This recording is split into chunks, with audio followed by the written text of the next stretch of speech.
Ladies and gentlemen, please join me in the playing of the national anthem and the reading of the invocation.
You're on mute, Mr. Mayor.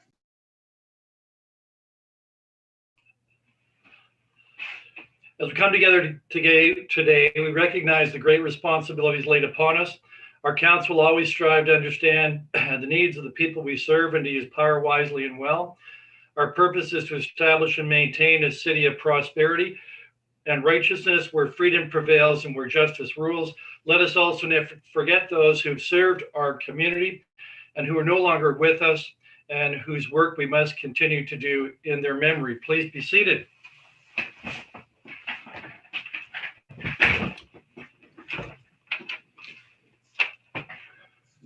Madam Clerk, would you please take the roll call?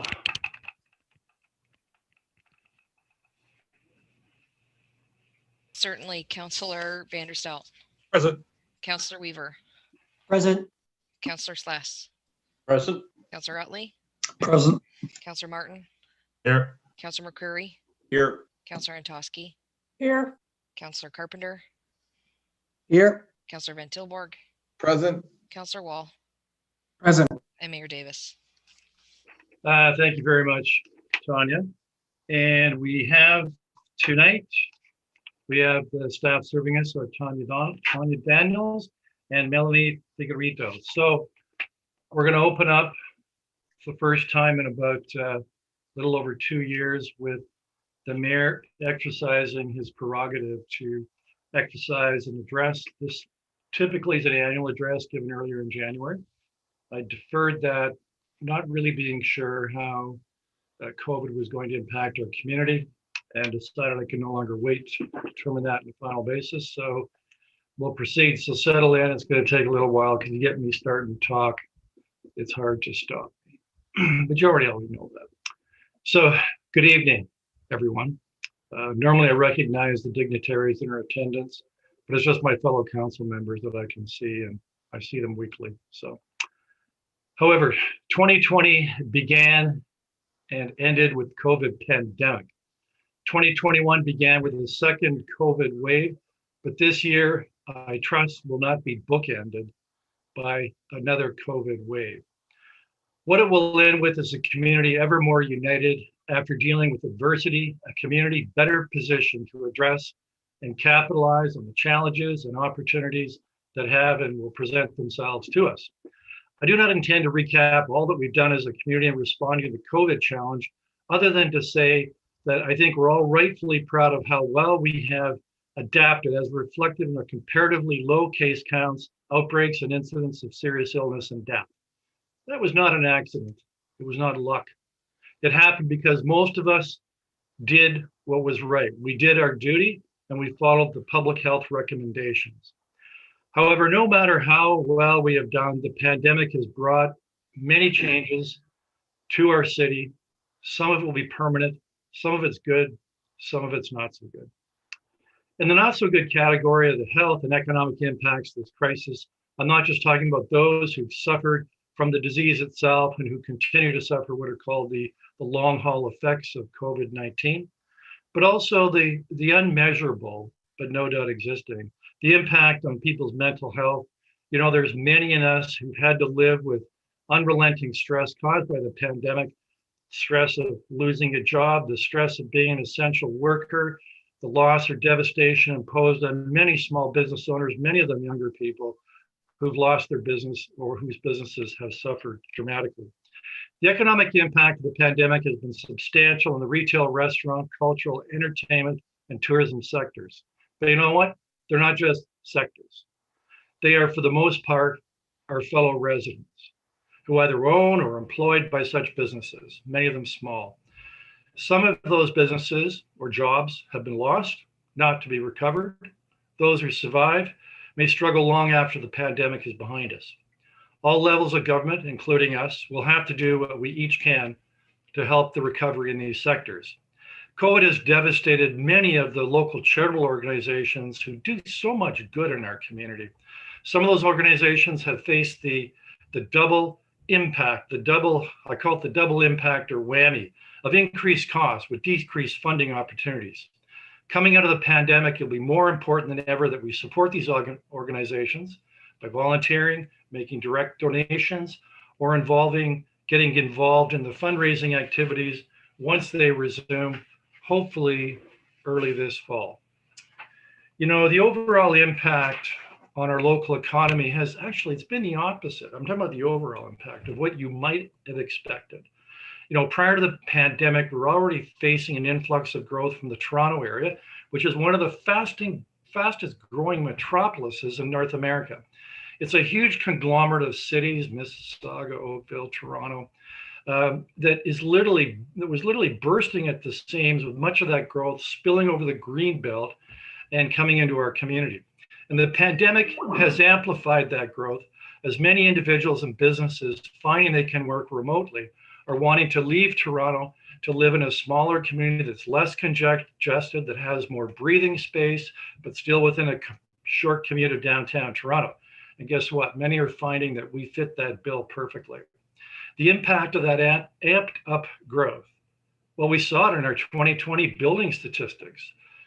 Construction-wise, it was a record banner year, the best year ever in the history of this community. Unfortunately, we've seen it in home prices, which have escalated at an astonishing clip over the last year. And that's great if you're a homeowner. You're now much wealthier than you were a year ago, but not so good if you're looking for a home, wanting to establish a family, or reestablish yourself after a family breakdown, or you're a senior that's retired, sold your home, and you need affordable rental accommodation. It's also been surprisingly a record-breaking year for many other businesses because, you know, our economy is based here locally on making and building homes, building businesses, making products, as opposed to the knowledge-based economies we see in other parts of Ontario that are focused on managing and manipulating data and information. And, you know, this focus of our local economy has in the past, it's been a weakness. However, I believe it's now a strength because there's a real desire in governments and businesses to bring back such production from offshore locations, to reduce our reliance on foreign suppliers and our vulnerability to supply lines we have no control over. The starkest example of that being the problems we're having in securing a reliable supply of COVID vaccination. So, you know, and we're seeing residents moving here from the Toronto area, but, you know, we're also seeing businesses doing the same. The interest in our area from outside business concerns has continued and increased through the pandemic, as reflected in some recent announcements like Historic Hockey Sticks deciding to relocate here, and Upfield, an international manufacturer of plant-based butter and cheese-like products, deciding to purchase and refurbish the old BASF plant, which is a very prominent keystone industrial property in our city. And they're bringing production from Greece to do it here. And why did they locate here? Because of all the things I've said. The other benefit of the pandemic is the transformative impact it's had on city government. It has, by necessity, required departments to work together much more cooperatively and collaboratively which has acted as the catalyst for initiatives such as the city's work at home accommodation strategy that has and will continue to realize significant savings in our operating and capital budget. It also leaves the city as, and it's hard to think of the city government this way, but as we become a more nimble, adaptable organization, because we had to going through the COVID challenge. You would have something happening, you had to respond within days. So I think we're much better positioned to meet the many challenges before us now and into the future. And it's a testament to the commitment and excellence of this council, these council members, and our city staff, both managers and line staff, that despite spending an incredible amount of time, and I've seen it firsthand, in dealing with pandemics, you know what? We at this city have still been able to accomplish a great deal. Some of the more significant accomplishments, and there are many. First one I can think of is through the efforts of Councillors Sless and Utley, the City of Brantford, and not just a school board and recognizing a school, we properly recognized our most beloved, honored, and respected public figure, our Lord Mayor, Walter Gretzky. One of the highlights for me personally this past year, a year chock full of highlights, was a decision to rename Northridge in honor of our Lord Mayor, and attending this past fall in the presence of our Lord Mayor, unveiling of the new logo for the Golf and Learning Center that will forever bear his name. Two, making the switch to a safer virtual way of conducting city business like we're doing right now, while still allowing for public input involvement, and in some ways increasing that through example, the Let's Talk Brantford initiative we launched right at the end of last year. And many thanks to the communications team led by Maria Vizaki for spearheading that. Three, we're starting to make real progress in adapting to and fighting climate change, thanks in large part to the leadership of Councillor Antosky. We're now making a real effort to proceed more effectively following the adoption of the climate emergency resolution last year or the year before. Four, we've established, in the middle of a pandemic, we did this, the Mayor's Housing Task Force that's created an affordable housing plan so we can begin tackling the crisis of affordable housing in our community, and doing that across the housing spectrum. For those who are without shelter and need help in dealing with mental health or substance abuse issues, to the young family looking for their first home, and to the senior with limited income that needs rental accommodation that's either affordable or subsidized. Five, we proceeded with a revised code of conduct for council members to replace what was frankly an embarrassment, a threadbare and to a large extent ineffective code of conduct, to one that's now being held up as a model to many other communities. It has and will continue to ensure that council members act in a responsible and respectful manner when dealing with one another, staff, and residents. Six, we reorganized and reinvigorated the Senior Hall senior management team. The management team is now leaner, it's smaller, and it's more effective. With retirements and departures, we now have in place pretty much an entirely new management team led by an effective, hardworking, and extremely competent Chief Administrative Officer in Mr. Brian Hutchings. The other changes have been very extensive and numerous, including a new police chief, deputy police chief, fire chief, deputy chief, a new general manager of public works, corporate services, and health and human services. The entire senior leadership team has changed over, a process that's been very hard on staff and required countless hours that were spent on this task by myself and other members of council. But you know what? We did it because we knew by doing that, we'd be affecting real change in our city. And that's what we were elected to do.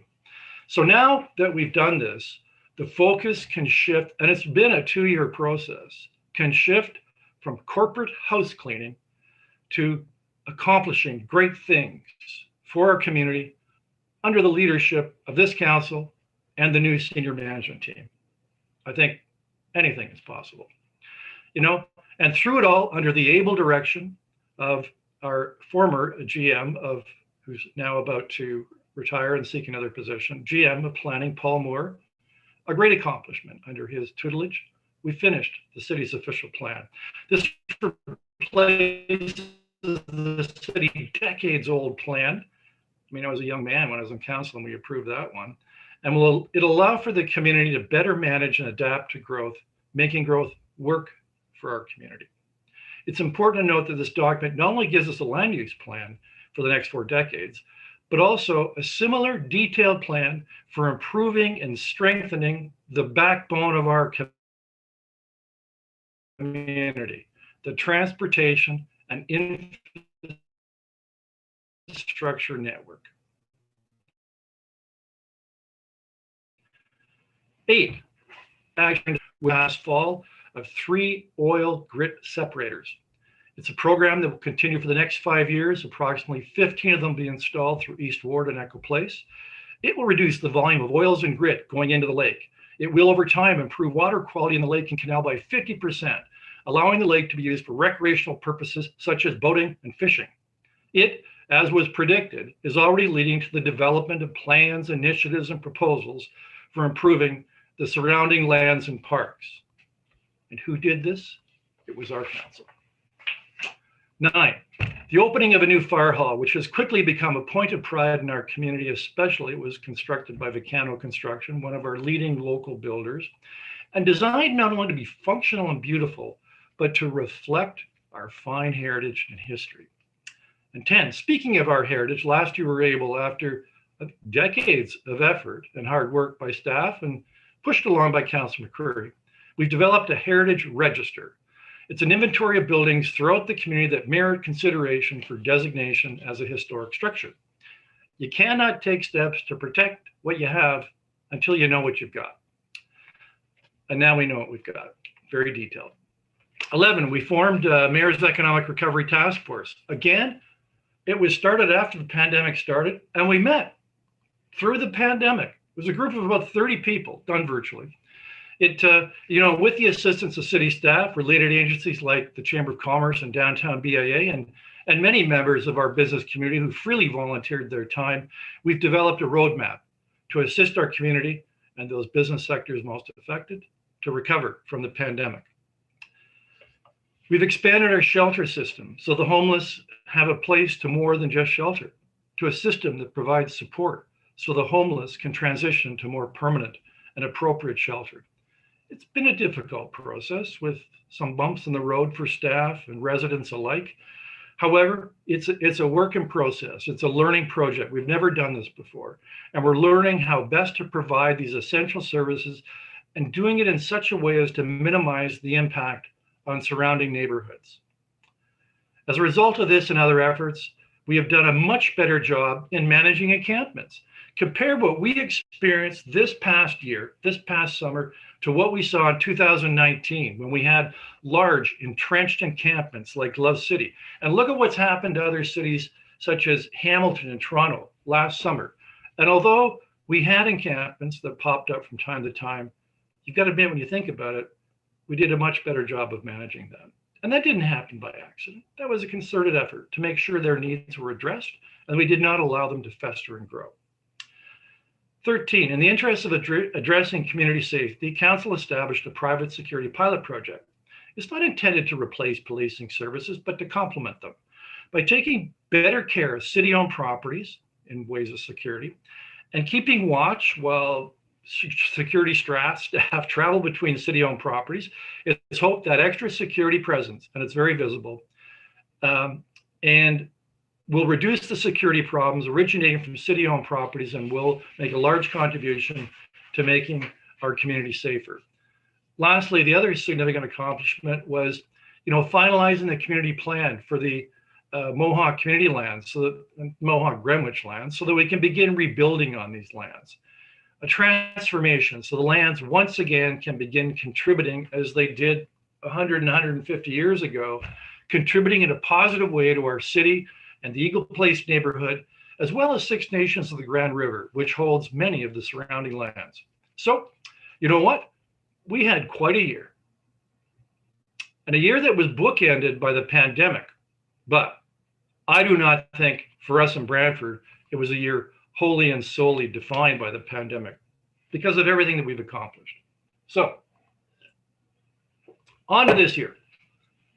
2021 began the same way the other year ushered out, marked by the pandemic, with the second COVID wave that started shortly after Christmas. However, we all hope the mass vaccination program will allow us to put this pandemic behind us, finally. You know what? It may well continue as a seasonal flu, but I feel confident in saying never again will this virus disrupt our lives to the extent that it did this year.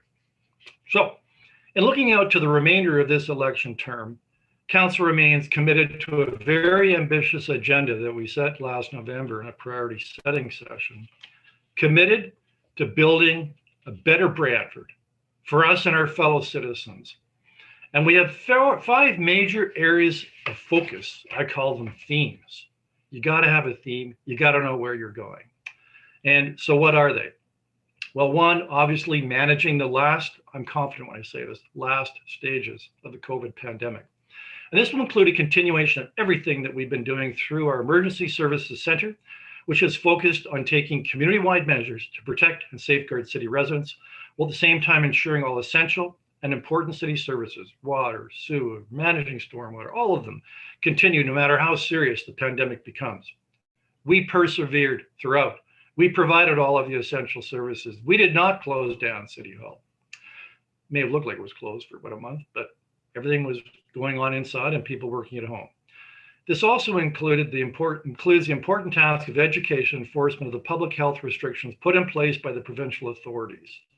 Yeah, the provincial authorities, they've made all the rules and regulations and they've left it up to us to educate our community and enforce them. And I think we've done a great job. Our communications department has done a great job in communicating out what the restrictions mean, which they change constantly and sometimes hard to figure them out. And also our bylaw enforcement department, I think, has done an admirable job in handling enforcement in a sensitive but firm manner, because you can't go around finding people left, right, and center. You know, and all through that, we worked hard to continue and maintain all essential and important city services. And we did so making plans for no matter how serious the pandemic became, like our water treatment plant, probably the most important facility in our community, had a plan in place where the staff, many talented staff, would stay in place and actually live there if it became extremely serious. That's example of the kind of planning we did. That's why I say we did so well. It wasn't by an accident. We did so well because we have committed staff, committed counselors who did our best and continue to do our best. And so we also have an important task of helping our public health unit. And of course, we'll continue to be of an assist to the public health unit as it carries out its mandate to establish and operate a mass community vaccination center. And to reduce the impact of the pandemic on residents and businesses, we'll continue to implement the many recommendations, and they're very detailed, of the Mayor's Economic Recovery Task Force, which includes measures to support local businesses most impacted by the pandemic and advocating on their behalf. You know, and I'm so proud of what we did with the Mayor's Economic Task Force and also the Housing Task Force, because we knew getting together, we weren't going to waste our time creating some lofty ideals and aspirations. We created in both cases a very specific list of to-dos, tasks. And I know certainly that Housing Task Force, I mentioned it previously, we've got some great things planned. So the next big area of focus is what I talked about, all this growth that's coming at us. You know, whether we want it or not, we have to be smart and manage and adapt to that growth and use it for the benefit of our community, not run from it, but manage it. So, you know, whether we want it or not, that unrivaled growth, unprecedented growth is coming our way from the Greater Toronto Area. You know, to try and prevent it, it's almost like the little Dutch boy putting your finger in the dike. You can't. It's a hopeless task. And it will only increase the scarcity and building our housing stock, and the people are still coming.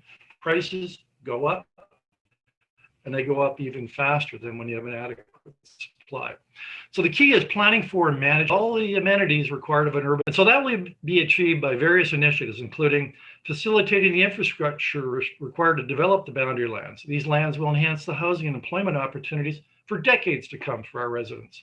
Moving forward with the final implementation of the city's official plan and a revised set of site-specific development charges so that the growth in the boundary lands pays for the cost of that growth as it relates to it. Commence one or more city-sponsored housing developments, the first of which we're dealing with tonight on Colburn Street West, with several others later to follow this year. The expected proceeds from the sale of a portion of the Arrowdale lands, it's a key financial component in making the city's affordable housing plan a reality. The housing plan also includes working with other groups so that we're not doing it all ourselves, such as Freedom House, which just recently announced a very exciting project for seniors. And in doing so with those partnerships, I'm confident we'll be able to meet the wide-ranging needs of all types and kinds of housing and for a wide range of families and individuals. Next, we must improve the transportation linkages in our community, especially those that connect the large urban sheltered lane area, it's virtually a small city out there, to the rest of the city and the provincial transportation network. And many people forget that. Most of the traffic in that area comes to the rest of the city, not just the Highway 403. You know, the largest single piece of that transportation plan is, of course, the Oak Park Road extension. You know, we'll be receiving later this year an environmental assessment that's been ongoing for almost a year.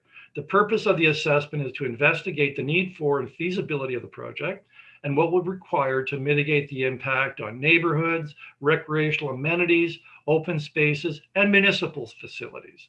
I also suspect it'll comment on possible options.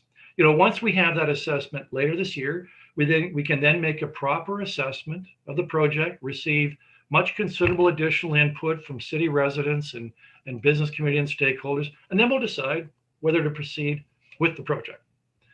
Next, we must streamline, and we are streamlining the building process to the continuing efforts of the Building Review Task Force led by Councillor McCree and Utley. We intend by that to improve the building process, making it a little bit simpler and more user-friendly, especially for local builders and developers that don't have an extensive planning or professional development staff. Continuous investment in downtown improvements by completing the infrastructure and streetscape renewal plan for Colborne and Dalhousie streets, and fostering the development of our keystone property, Colborne Point. This includes the community improvement tax increment program we're considering tonight. If approved, that plan will encourage residential development in the downtown, which is exactly what we need. More people living in the downtown. You know, working with the Grand Area District School Board in building a joint school, library, and community center in the Sheltered Lane area. You know, finally addressing what is until now been a long underserviced area in our city. You know, better management of the impact of increased traffic on city residents through improved passive traffic calming measures, you've seen some of them, and developing a plan for installing red light and speed control cameras. The third area of focus is enhancing community safety and making sure neighborhoods are safe, vibrant, and inclusive. And we hope to accomplish this through improved municipal bylaw enforcement, in particular, the hiring of additional enforcement officers to take some of that enforcement load off of police services, allowing them to concentrate on more serious crime. Installing a downtown CCTV network and continuation of this private security pilot project in whatever form might be recommended to us at the end of the pilot program. You know, the opening of new City Hall at the corner of Dalhousie and Queen Street. This will bring many people, a lot of pedestrian traffic and people into the heart of our downtown, which we know from experience enhances the downtown experience and downtown safety. Working with Brantford Police Services in a community-based approach to policing. This, of course, has major budget implications, which we're going to have to work through in the coming weeks of estimate committee meetings. You know, better management of encampments that are unsafe and impact surrounding neighborhoods. This goes hand in hand with an expanded shelter and supportive housing system. If you have more of one, you have less of the other. They're intimately tied together. Initiatives to make our city more welcoming and inclusive for everyone. This will begin with an initiative I and Councillor Wall and the Mayor's office staff have been working on to bring improvement to city government, making it a workplace that it's more equitable, diverse, and inclusive, hoping it'll become a model or template for others in the community. Next, continued implementation of the community drug strategy.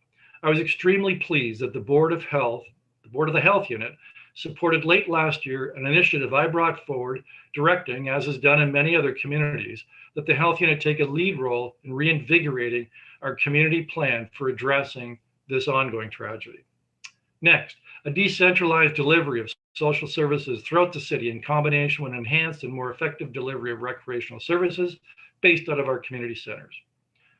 Lastly, making significant progress in developing a realistic and achievable plan that will provide our community with sustainable and manageable space for the arts and heritage sectors. Next area of focus is improving city government so it's effective, efficient, and responsive while providing value to the taxpayer. A lot of that's already been done, mainly by our city CEO and senior staff. However, this is a continuous goal of this council, intending to make sure that our city government is more nimble, innovative, adaptable, and affordable. And achieving this, we'll be focusing on innovative city management that moving to new city hall will be a change agent for. Fully implementing the work accommodation strategy, that work from home initiative that began during the pandemic. Leaving it in place, making it permanent, but also managing it so that it works to make city operations more efficient, responsive to the needs of residents and city employees. Repurposing the current city hall that we would normally be sitting in, this could have it becoming a new court facility or a post-secondary educational facility, or we might seek private development proposals. That's what we have to decide this year. Moving forward, the plan to implement the most practical of the cost-saving initiatives recommended 18 months ago by KPMG. This is intended to create value for the taxpayer and moderate future tax increases. We're going to have to manage our way over the next several weeks through the very difficult straits of that 2021 budget.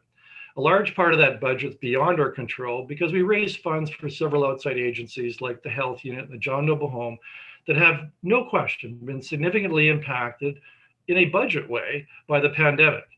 It's also going to involve an important conversation in our community and in this council about balancing, the concerns of the taxpayer and the ability to pay, because many people have reduced ability to pay with the impact of the pandemic, against public safety. And at the core of that is the proposed increase in the police budget of about 10%. And the police budget is 25% of our budget. 25 cents of every dollar goes to police services. And, we've got to decide how we're going to balance that. The taxpayer, the interest of the taxpayer, the property taxpayer, against ensuring public safety. It'll be a challenge. We'll also shortly be considering a report regarding council restructuring. Should we have full or part-time councillors, more or less wards and ward councillors? Should councillors have more administrative support services? All very important questions we'll be grappling with, which will have an impact far beyond our years in this council chamber. Another important task, negotiating new cost-sharing arrangements with the County of Brantford for shared services, particularly housing and social services. The current cost-sharing arrangements were negotiated more than 2 decades ago, when the county was primarily a rural municipality. Those arrangements need to be reviewed, updated, and considered. And in doing that, looking at how most other areas of the province that are regional governments or to like-minded governments, how they normally share the cost for such services. Lastly, the last focus we have is mitigating the city's environmental footprint and adapting to climate change. Following adoption of the Climate Emergency Declaration, City Council, I think we've been working diligently to reduce the carbon impact of city operations. It's now become an important consideration in our decision-making and will include using a climate lens or tool to measure the carbon impact of our decisions, making city buildings more efficient by moving away from oil or gas-based heating systems, moving to an electrified, that's a good word, electrified fleet of city operations and transit vehicles, seeking out partnerships for the recycling and use of food and organic waste, which, to be effective, we got to find a use for that waste, which generally is an organic waste power generation. But you got to have partners to do it. A city our size can't do it by itself. Continue to invest in flood mitigation and protection measures following receipt of the GRCA's report later this year concerning recommended ice jam flooding remediation measures. That's very important. What can we do working with the GRCA to reduce the risk of ice jam floods? Developing, expanding, and improving our park system, including the improvement of city-owned lands along Mohawk Lake and the canal. That's very exciting because it involves many opportunities, I think, for some very unique and mutually beneficial projects in partnership with the Six Nations of the Grand River. We've done an incredible amount of good work so far in this term of council that I believe will have a lasting beneficial legacy upon our community. But, you know, there's so much more we can achieve, pandemic or no pandemic. So lastly, I'd like to thank, before we do that, I'll just say spontaneously, you know, one of the other biggest challenges we have is helping our community deal with change. You know, the last 2 decades, we haven't really had a lot of change in our community. But now we're having, with the pandemic, with the growth that's coming our way, with the changes in our economy, we've got a lot of change coming to our community. And we've got to help our community and our city deal with it, adapt to it, and make it work for our benefit. So I want to give special thanks to my fellow council members. You've been extremely supportive to me. I think we've all been able to maintain, no matter what the issue and no matter, you know, how intense the emotions, I think we've all striving to maintain a very respectful, productive relationship. I think this council, you know, does that, you know, very well. And I hope it continues, because the community only benefits when we're a group like that. I also want to thank, you know, I can't thank all the staff. There's so many of them, city staff. I'm very proud of our city staff. I think we've got an excellent complement. But in particular, I have to really recognize those who I work with on a pretty much daily basis, which of course is, you know, my chief of staff, Sasha Hill. She's done yeoman's job for a year there. She was the only support person, myself and the CEO, Brian Hutchings, where previously there were 3 support staff. So, and also a period of time when she suffered from COVID herself and was out of action for almost a month. And my newest staff member, Nikki Francis, I think she's doing a great job. And then of course, there's Brian Hutchings himself and the important relationship, and all the GMs, those that had worked for the city and have retired or moved on, and the new ones. I'm looking forward to having us, you know, as I said, we've done all this corporate house cleaning, reorganization. I think the next year is very exciting. We can actually move forward and focus outside of the city and making this city better. I also want to, of course, thank my family, and in particular, my daughter, Melanie, who lives in Burlington, 2 grandchildren, another grandchild in the way. And my daughter, Melanie, is, you know, I'm pepper, she's salt. And she knows how to help me deal with the stress of the office. She'll often call me up, and she knows how I think, she knows me, and she's a big help to me. And of course, my stepdaughter, Brittany, who was here tonight delivering cupcakes to me for my birthday. And also, of course, my wife, Lisa. She has to hear it every day. And believe me, she hears a lot. But she's always been a constant source of support for me, and I thank her and love her very much. So with that, I'll bring my comments to an end. And like I said, I'm looking forward to, you know, it's so far it's already been a historic year for this community last year. I think this will be another historic year for us as we really start to make great strides forward and, you know, put this pandemic behind us. And as I said, you know, it comes down to us dealing and grappling with many issues that frankly, for years have just been kicked down the road with prior councils. All due respect to them, had many other priorities, but there's certain basic tough to deal with issues that were dealt with, and we're dealing with them. And that makes me proud of myself, my staff, city staff, and of course this council. So with that, stop getting carried away and move into the meeting. So I'd like to remind council and viewing public of a, well, I got one of you at least clap for me. And happy birthday. Yeah. Councilor Carpenter, did you by mistake hit your raised hand button? Yes, thank you. I think our next item on the agenda is a declaration of conflict of interest. Yep, I'm just about to move there. So we have to talk about the procedural rules, and we do have a few of them. Of course, all members will remain muted during the meeting, reduce feedback. All web cameras for council members shall remain turned on and left on for the duration of the meeting to ensure quorum is maintained. Staff will request to join the video meeting should the need to answer questions from members of council arise. Any member of council should indicate they wish to speak by pressing the raised hand button on the participant list screen. In the event a connection service interruption occurs that affects the quorum of city council, will recess for up to 15 minutes to regain quorum. All members of council participate via online video conference. They vote using eScribe and the clerk will announce the results. Members of the public who register as delegates will take part electronically via webcam or via the telephone for meetings. All rules for delegations under the city's procedural bylaw continue to apply. So, Councillor Carpenter, I understand you have 2 conflicts you'd like to make or declare. Thank you, Mr. Mayor. I, Richard Carpenter, declare a pecuniary deemed direct or indirect pecuniary interest with respect to the application of official plan amendment OP 0520 and zoning bylaw amendment PZ 1320 regarding 565 West Street on tonight's agenda for the following reasons: that the 565 West Street is within 500 meters of my home of 120 Beauty Boulevard. Therefore, it may have an impact on my property values. Thank you. Okay, so that's your conflict for tonight? Yeah. All right, any other conflicts anyone needs to declare? Seeing none. All right, so now we'll deal with items that are to be separated for tonight's meeting. Item 12.1.12, Healthy Kids Annual Update, that'll automatically be separated because there's a delegation. 12.3.2, applications for official plan amendment OP 520 that Councillor Carpenter just referred to, separated due to his conflict.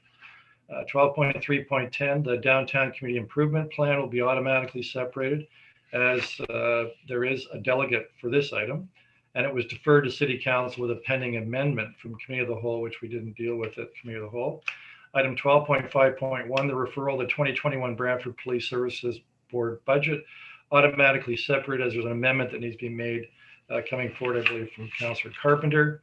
So are there any other items that anybody wishes to be separated for discussion purposes? I'll start with Councillor, I'll see who raised their hand first. Councillor Martin. Yes, item 12.3.1, please. 12.3.1, that's the Greyfields Community Improvement Plan.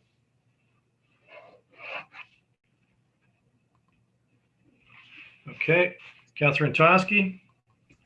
Yes, item 12.3.12, which is the Southwest Task Force report, please.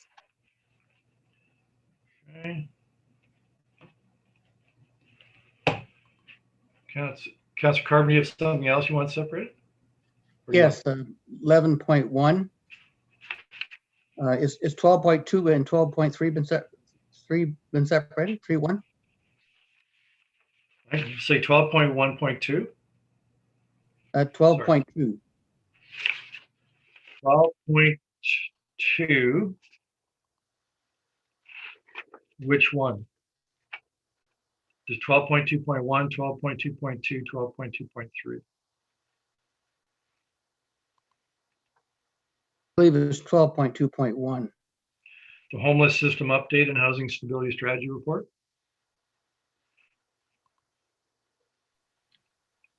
12.2, sorry. 0.2.2, the updated and assisted funeral services. Yes. And finally 13.3.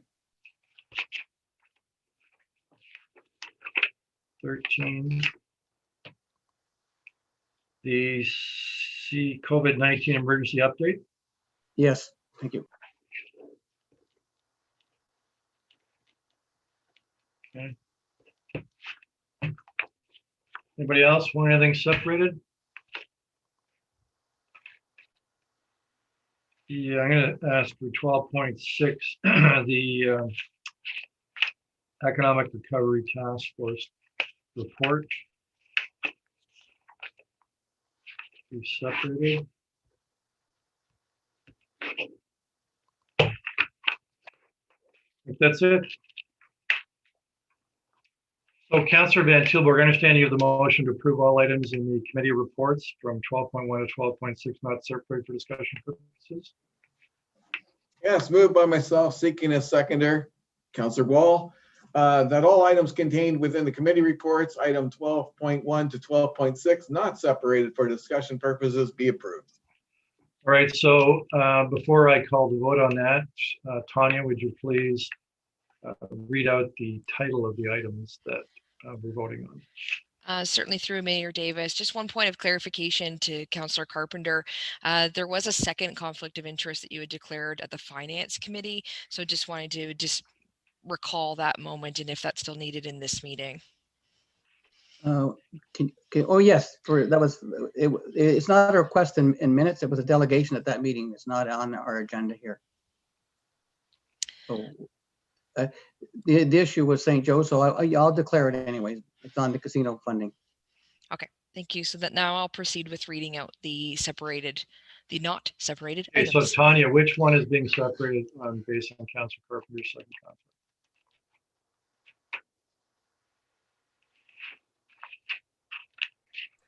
12.4.4. Okay, Mr. Mayor, my apologies. I did it again. I missed it when I went through the agenda, but I do have a conflict on the assisted funeral, 12.2.2. I missed it when I went through, sorry. yeah, so I think that's already been separated, but your conflict on 12.2.2 is duly noted. And Tanya, with that second conflict Councilor Carpenter has, isn't that 12.4.8?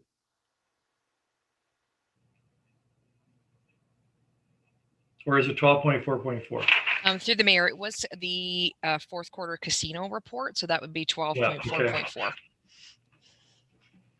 Okay, good. Okay, so if you could read the titles then, please.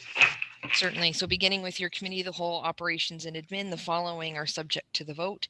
Revised accessibility policy, 12.1.2 payday loan establishment licensing update, 12.1.3 720 Gray Street, 0.3 reserve dedication, 12.1.4 road dedication bylaw Oak Park Road, 12.1.5 Winfield West subdivision, phase 6B traffic and parking control, 12.1.6 Debbie Crescent traffic control, 12.1.7 Gilkinson Street parking control, 12.1.8 Park Avenue east of Murray Street one-way traffic, 12.1.9 Walter Street traffic calming measures, 12.1.10 City Accommodation Task Force Report, update on Brantford Police Services Facility Accommodation Plans, 12.1.11 response from Brant County Health Unit in regards to unsafe disposal of needles, 12.1.13 support for seniors advocacy Bill 196, 12.1.14 2021 census report, 12.1.15 stop the harm, 12.1.16 Diana Avenue parking control and bicycle lanes, 12.1.17 repark / no repark bylaw within the downtown.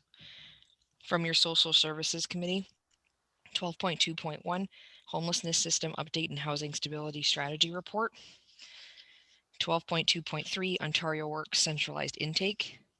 From your committee, the whole community development report, 12.3.3 appointments of property standard officers, municipal law enforcement officers and peace officers, building inspectors and municipal heritage inspectors. Item 12.3.4 new zoning bylaw procurement of consulting services. 12.3.5 staff privileges relating to golf operations and other city services. 12.3.6 application for zoning bylaw amendment for Kramer's Way. 12.3.7 applications under section 34 of the Ontario Heritage Act and demolition control bylaw 156-2019 to remove and reallocate Crystal Cottage from 35 Chatham Street. 12.3.8 new affordable housing development 177 Colborne Street West. 12.3.9 CAO COVID-19 emergency update. 12.3.11 regulation of graffiti. From your finance committee, item 12.4.1 2021 property tax policy, 12.4.2 development charges interest policy, 12.4.3 letter of agreement for 2021 dedicated gas tax funds for public transportation program from the Ministry of Transportation, 12.4.5 financing lease policy, establish non-material lease categories for 2021, 12.4.6 quarterly status report of contracts awarded, 12.4.7 mileage reimbursement rates for 2021, 12.4.8 quarterly reserve and reserve fund update. That is all of them. Great. Would you please administer the vote then?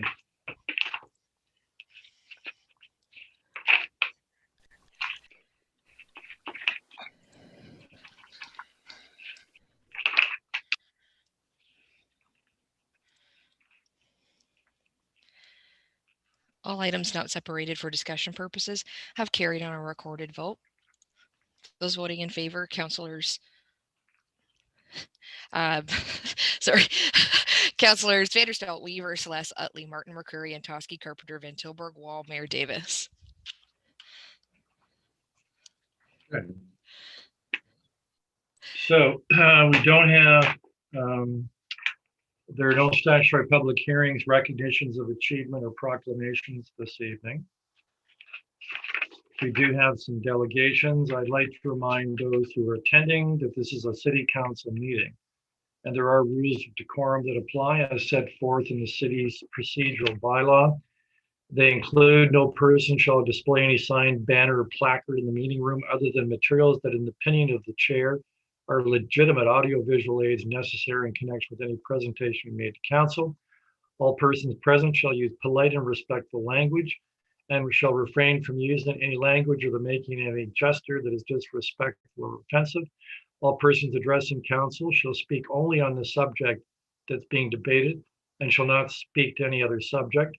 No person shall applaud participants in debate or engage in conversation or behavior that may disrupt the proceedings of the meeting.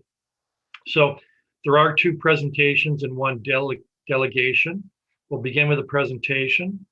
First, Joelle Daniels, our Director of Finance, City Treasurer, and Himson Consulting, regarding the area-specific development charges background study. So Joelle Daniels, I believe there you are, Joelle. Good evening, Mayor Davis and members of council. Oh, sorry to remind you, Joelle, you only have 10 minutes. Okay. Just in case you don't know. I'm just going to do a very brief introduction, and then I'm going to turn it over to Craig and Julia. So we are very pleased to have Craig Benning and Julia Saraki from Hemson Consulting with us this evening.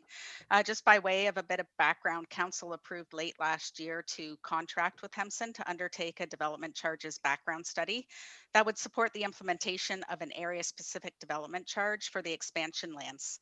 In December, staff established a multi-departmental technical working group that has worked closely with Hemson over the last 2 months on this initiative. It's planned that the background study will be released this week for a period of public review, and Hemson is here tonight to present the preliminary area-specific DC rates that have been calculated through this exercise. So without further ado, I'll turn it over to Craig and Julia for their presentation.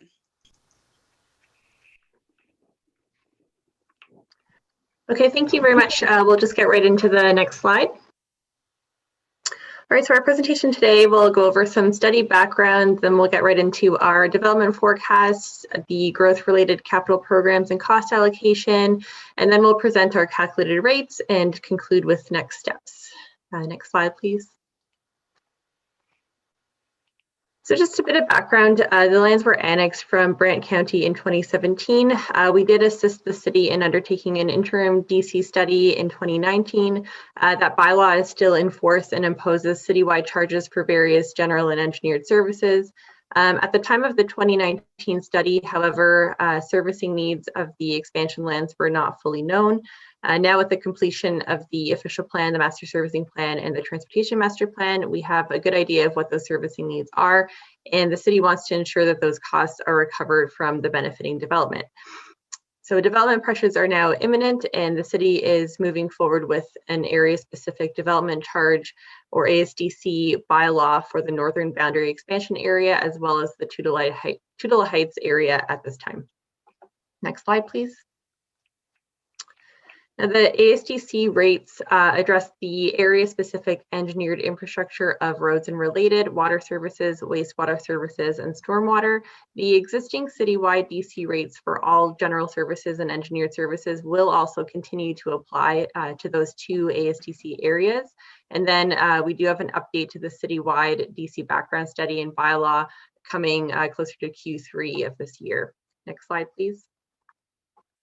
Now we have two ASDC benefiting areas just shown here, the northern boundary expansion area to the north there, and then to the south we have Tutuila Heights, which includes a small boundary expansion area as well as an existing settlement area with significant growth-related servicing needs that we've captured through the study. Next slide. So our study covers the full planning horizon to 2051. Over the 2021 to 2051 timeframe, this is the growth that staff are anticipating within the 2 ASTC areas.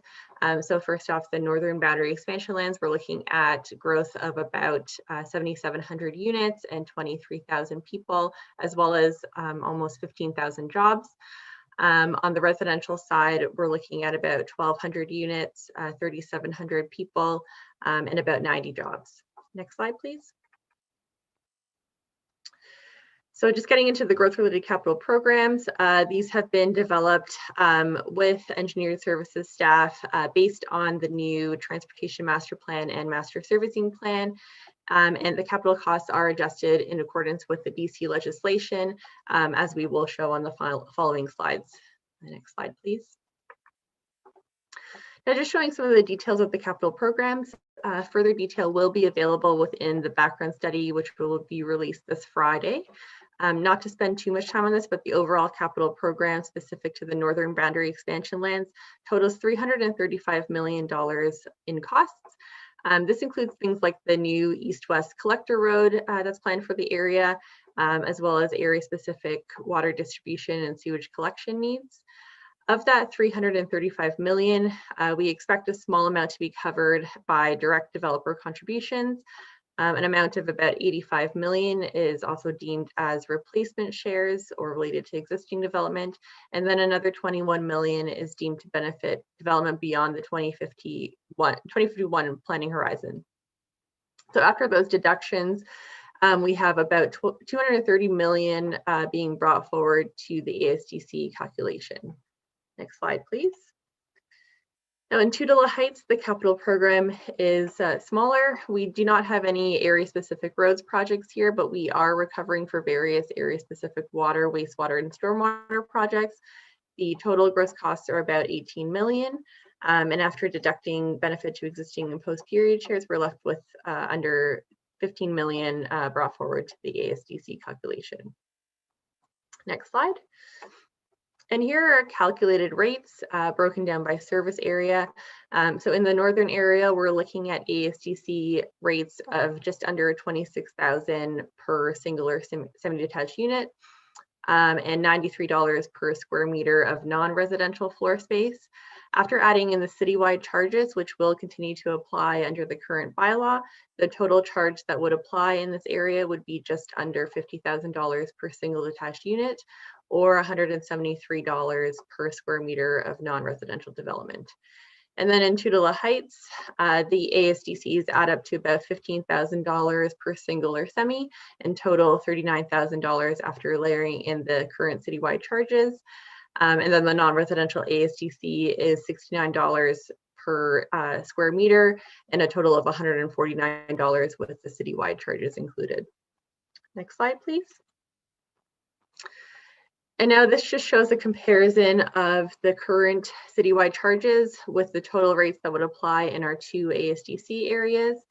The current citywide charge is about $24,000 per single or semi-detached unit, compared with the total of $50,000 that would apply in the northern area and $39,000 in Tudela Heights.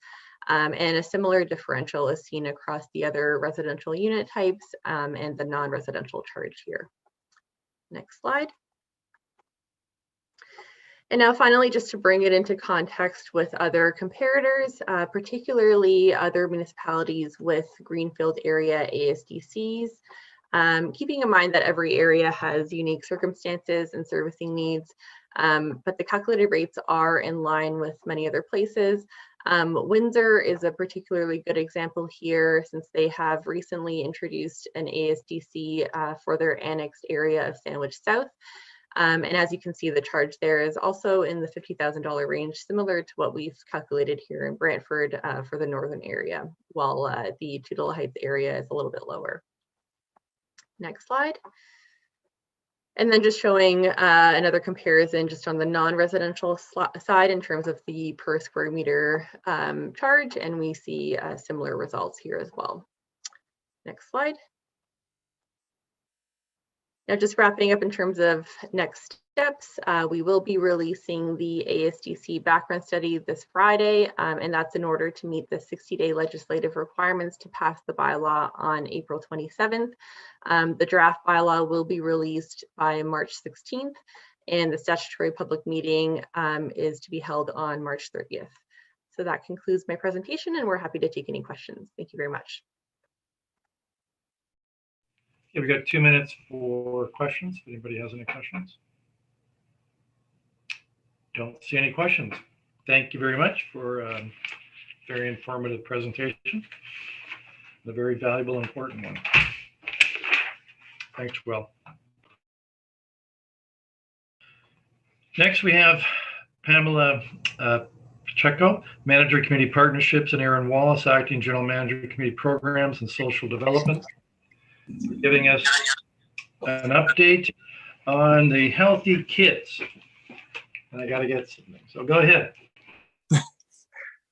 Good evening, Mayor, through you to Council. I'm Aaron Wallace. I'm the Acting General Manager for Community Services and Social Development, and I'll pass it over for the time being to Pamela. Good evening, through you, Mr. Mayor and members of Council. Thank you so much for the opportunity to present this update on our Healthy Kids program. Next slide, please. As Council is aware, the Healthy Kids program began in 2015 with a goal of reducing the incidence of childhood obesity. Over the years, Healthy Kids has become a foundational part of the work that we do to promote overall health and well-being for children and their families. Each year, Healthy Kids introduces a new theme that addresses different components of health. Our goals have been to promote nutrition, physical activity and play, and to help build skills, confidence, positive relationships, and social connections. Healthy Kids strives to keep our approach simple, fun, and accessible. So whether we're talking about the benefits of drinking water or the importance of physical activity, we really want children and families to feel interested and connected and be able to build these concepts into their family's lifestyle. This next slide outlines some of the ways Healthy Kids connect. By participating with our partners to offer free programs and to reduce barriers for participation, Healthy Kids gives families the opportunity to try new activities and foster ongoing connections. Council may recognize these cute little Healthy Kids passports. And the Healthy Kids Passport is one of our favorite Healthy Kids events. We work with so many great partners like Black Eye Boxing, Crockadoodle, Kidtastic Adventures, Core Dance, and Brantford Music Center, just to name a few. And the passport runs for about 2 weeks over the March break and includes hundreds of activities that children can try for free. On average, we've distributed over 20,000 passports each year. It also works with partners like the Brantford Library and Early On Centers to offer targeted programs such as literacy programs, science programs, cooking classes, and art programs. Our recreation team has also offered activities like the Nature is Best Summer Passport, which is focused on getting families outside and exploring the trails and parks Brantford has to offer. Healthy Kids has also been able to reach Brantford families through our various communications campaigns. We've been very successful in building our online connections through informational videos, digital advertisements, newspaper promotions, and social media contests. We've received really amazing and positive engagement, including thousands of posts, likes, and shares. We've also worked really closely with our partners to track participation and capture positive impacts of the Healthy Kids program. Over the years, we've had over 48,000 participants in our various activities and programs. And our partners have also reported increases in their program registration, which really demonstrates how Healthy Kids can foster connections for families and really support their ongoing participation in recreation and community programs. We also partner with the Brant County Health Unit to survey families throughout our first 4 years and found that most parents saw an increase in their child's motivation. Parents were also happy to share that their child was now involved in a recreation program that they may not have otherwise been able to try before connecting through Healthy Kids. In our next slide, we show some of our 2020 highlights. So the COVID-19 pandemic certainly impacted our plans for Healthy Kids in 2020, but with the help from our partners, we were able to switch gears and launch Healthy Kids at Home to offer fun virtual activities that helped children and families stay active and engaged. As part of Healthy Kids at Home, the Brant Historical Society and Glenhurst Art Gallery offered virtual tours. The YMCA and Moda Yoga ran virtual fitness classes. We included things like virtual dance classes, art classes, online book readings, and much more. Healthy Kids at Home also worked with Eagle Grounds Community Gardens to get families growing their own gardens. We also delivered play packs full of different games and activities to families in our housing sites. Healthy Kids also launched social media contests that challenged families to do different activities like create arts and crafts from recyclables and practice their favorite stretches. Next slide, please. Now, as we set off into 2021, we are really excited about this year's new theme, Healthy Kids Celebrate Culture. So Healthy Kids Celebrate Culture will build on our efforts to promote nutrition, physical activity, and social connections while providing opportunities for children to learn and explore other cultures and perspectives. We'll work with partners to offer fun activities and programs that highlight different cultural foods, art, sports, language, history, and traditions. We know that promoting inclusion and diversity supports overall well-being. It helps children create greater social connections. It increases empathy towards others, ensures children of various ethnic and cultural backgrounds feel represented in the community, and it helps children develop a greater sense of self. This February, Healthy Kids teamed up with the Communications, Economic Development and Tourism, Brantford Historical Society, and Wilfrid Laurier University to celebrate Black History Month. Healthy Kids linked children and families to various videos and educational resources. We listed children's books written by Black authors and included coloring pages representing historical people and stories. We also linked to our local Sports Hall of Recognition, celebrating Brantford's very own Black sports legends. Healthy Kids Celebrate Culture will benefit from the work of our various partners and align with their efforts. So we're glad to have the support of the Brantford Immigration Partnership, which represents a large network of partners and newcomer residents that are committed to promoting inclusion and diversity. And we're also excited to engage our Cultural Association and Indigenous partners. Healthy Kids Celebrate Culture will be a great opportunity to build on the work of our partners while engaging children and youth perspectives in promoting culture and celebrating diversity. Now I'll pass it off to Aaron for this next slide. Well, thank you. And I'll just say in closing, as you heard from Pamela, this program is built entirely on the energy and generosity of this community. It's one of these great programs that brings together businesses, nonprofit agencies, volunteer associations, really around those simple goals of how do we get these kids connected? How do we start a conversation about lifestyle choices? How do we connect them to their passions, to mentors, all of those pieces? And if we go to the next slide, Council is certainly aware that as part of my role, I'm required to show this picture in public at least once a year. So I am asking the clerk to note that we have met our requirements for 2021, and we will put this picture back in its safe place.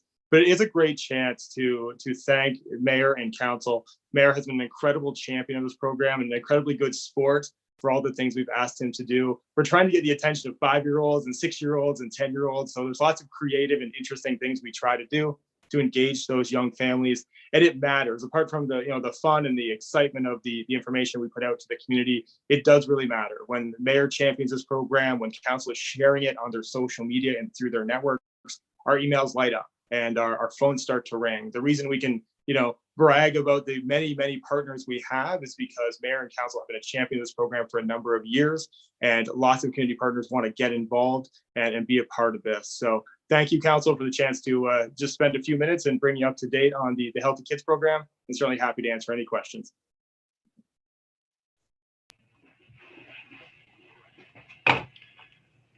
Yeah, Catherine Toth. Thanks, Mayor. Thanks, Pamela and Aaron. Always a great presentation, exciting to hear, and especially with a lot of the other things that we're dealing with.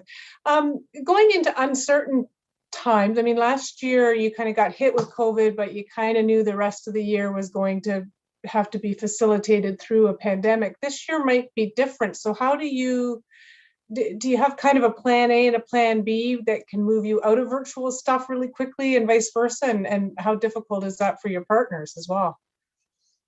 Yeah, through the mayors, you're exactly right. We've kind of broken this year into what we hope is 2 parts. The first part is going to be mostly virtual, mostly social media, kind of getting the word out and having kids participate in their homes or in their families. But certainly we do have partners that if we can go live with anything or go live with a modified version of programs later in the year, they're ready to go. So we're having those discussions. Everything right now, of course, will be virtual and keeping people safe. But as the year progresses and things open up, we'll be ready to go.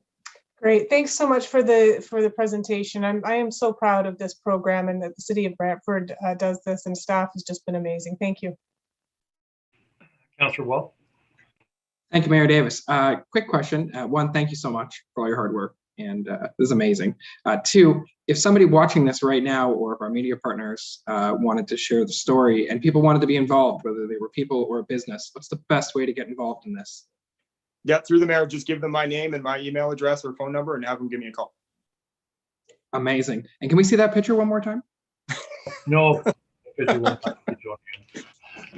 I want to personally thank. First, I'm wearing my Healthy Kids hat, and I got a Healthy Kids toque, a Healthy Kids water bottle, because I'm proud of this program.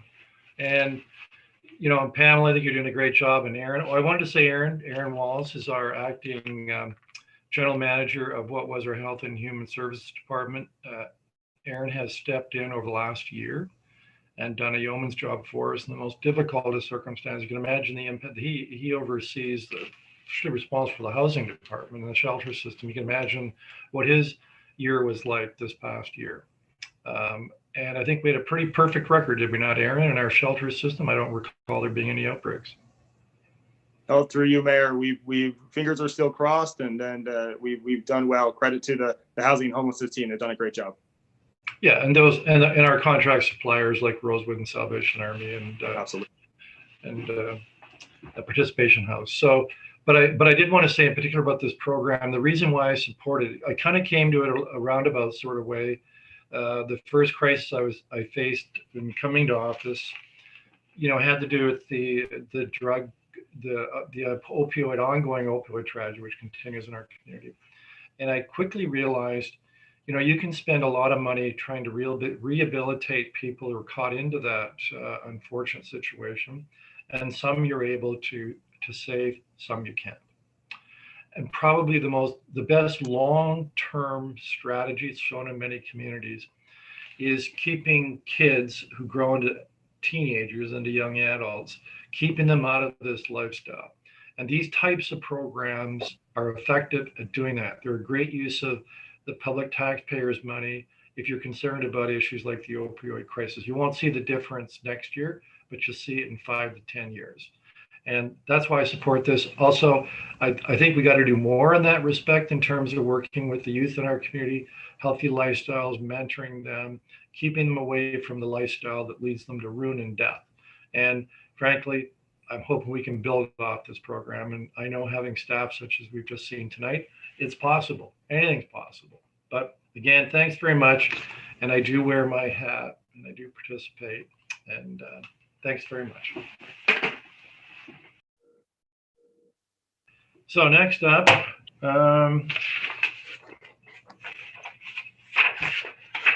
so that concludes the presentations for this evening. And so we'll now move, we have one delegation. That's, let's see, Erin Zahler. Hope I pronounced your last name right. Market Street Developments, Inc. You're here to speak to our downtown community improvement plan that we're considering tonight. And you're speaking in particular item 12.3.10, which is what I just said. And so you've got 10 minutes, Aaron, to make your remarks, inclusive questions of council members. Through the mayor, thank you for your time. I'm only here for a few minutes just to, as I already emailed my thoughts about this incentive program. Obviously, we would love to be a part of it at Market Street Development. We feel that we're not really complete yet as far as, that came up as a conversation as, I guess, One Wellington, for example, is basically done. We're still in the development stage. So it's our opinion that this would be a big help for not just myself, but a lot of the investors to make sure that they get good returns, and therefore they would want to continue behind me developing in Brantford. I'll leave it off as that. Any questions? I'm here to answer them. So any questions? Councillor Carpenter and then Councillor Wall. Yes, I have one question of you. In the community improvement plan, we have the ability to put a number of items in the plan. Doesn't mean that we have to exercise those items, but they have to be approved by the province to give us the flexibility. Would you be opposed to us having something in the plan that would also allow that if 10% of a development was affordable housing, that it could qualify for funding as well?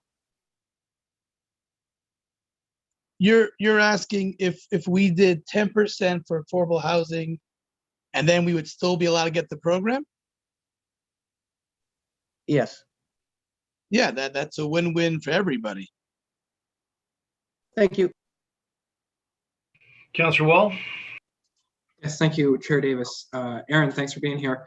Have you spoken to city staff? Like, what has been the dialogue between you and our staff members?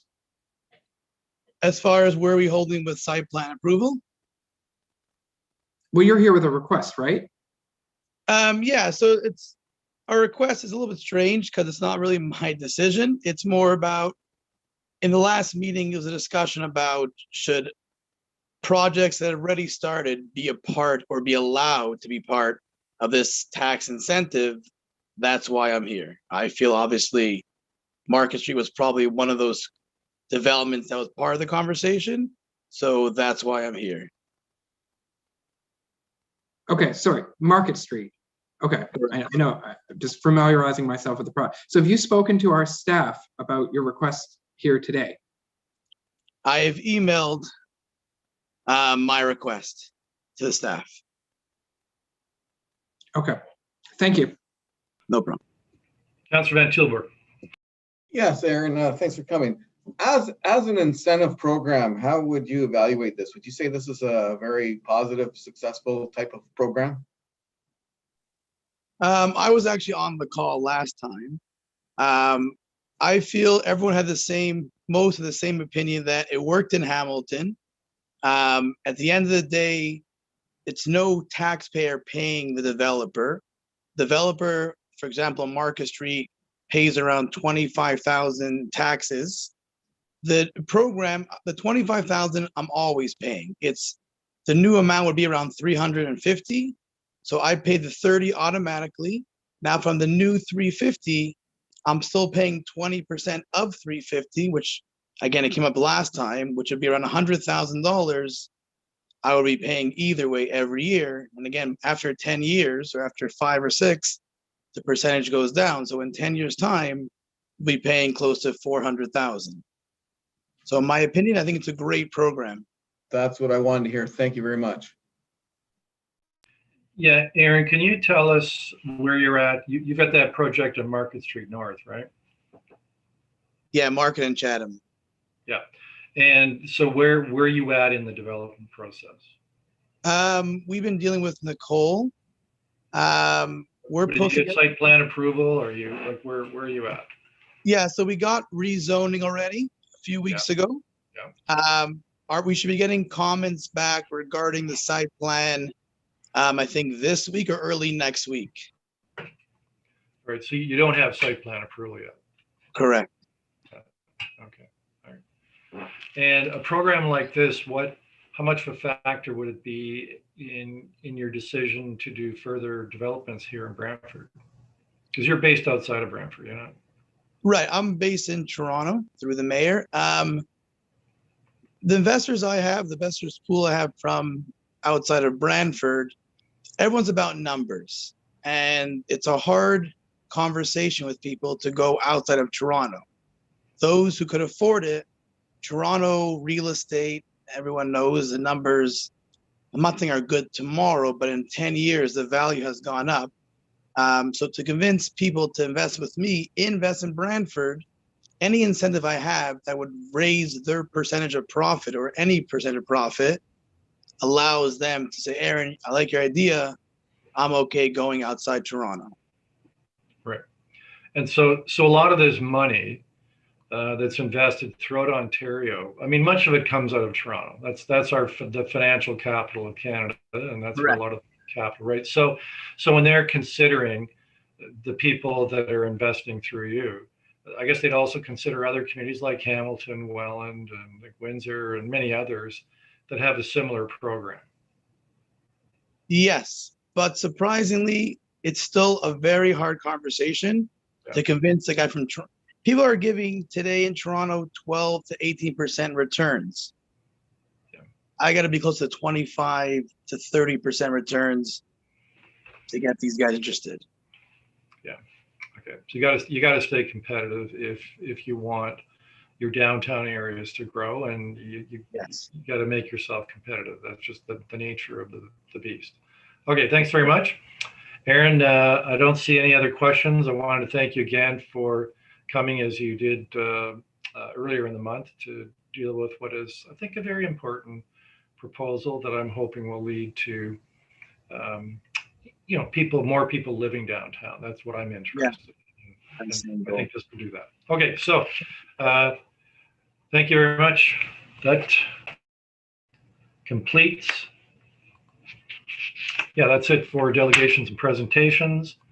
So we've got now the clerk's report and communications. Councillor Weaver, would you please move the motion to receive the clerk's report for the month of February 2021? Yes, Mr. Mayor. Moved by myself, seconded by my ward mate, Councillor Vanderstel, that the clerk's report on communication for February 2021 be received. Okay, any discussion? Seeing none. Tanya, would you take the vote?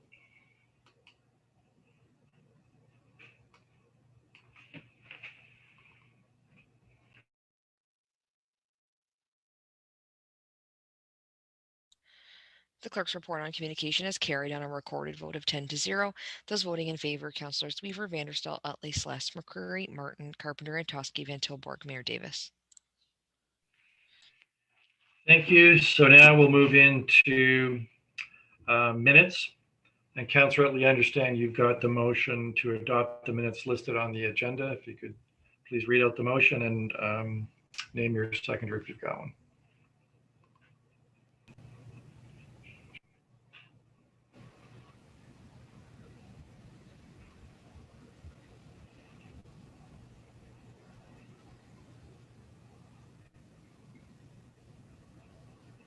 Sorry, Councillor Utley, can you move the motion, please? I'm sorry, Mr. Mayor and Council.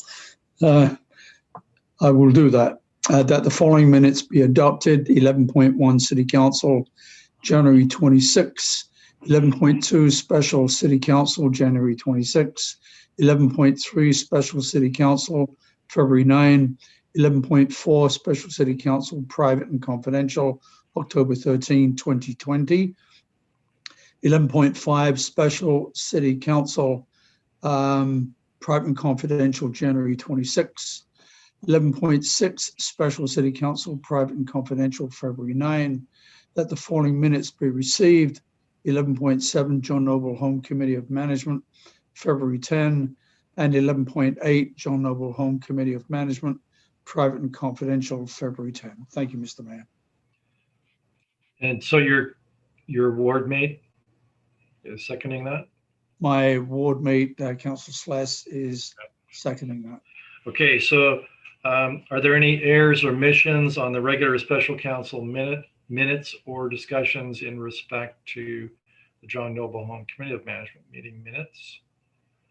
I believe I separated this, but I cannot put my hand up because the screen is blocked. Okay. Sorry, did you want to say something, Councillor Carpenter?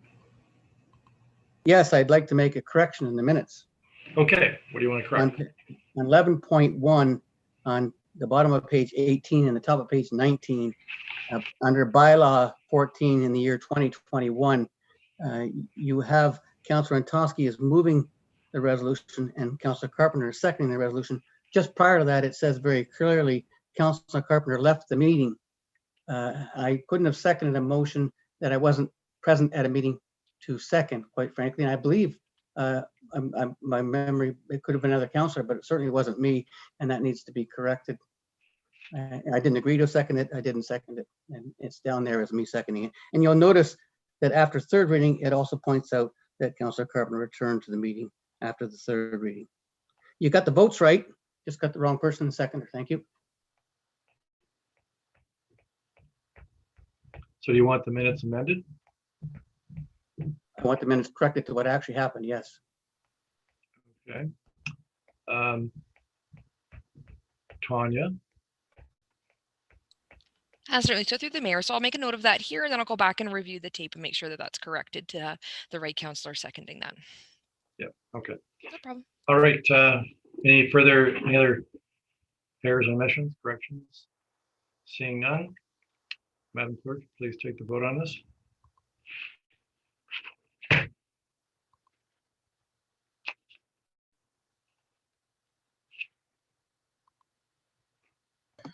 So my device is also frozen, so I vote in the affirmative. Councillor Wall.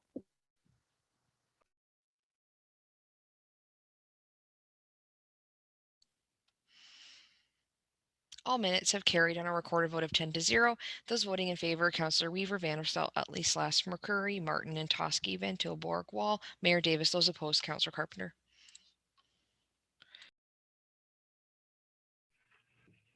All right, so now move into the matters and items that were separated. And the first item that's up is the area specific development charges. That's item 13.1, 2021. And if I can please have a mover and a seconder for that item. Moved by Councillor Van Tilburg, seconded by Councillor Sless. So that was the receiving the development charges background report for this evening. Any discussion?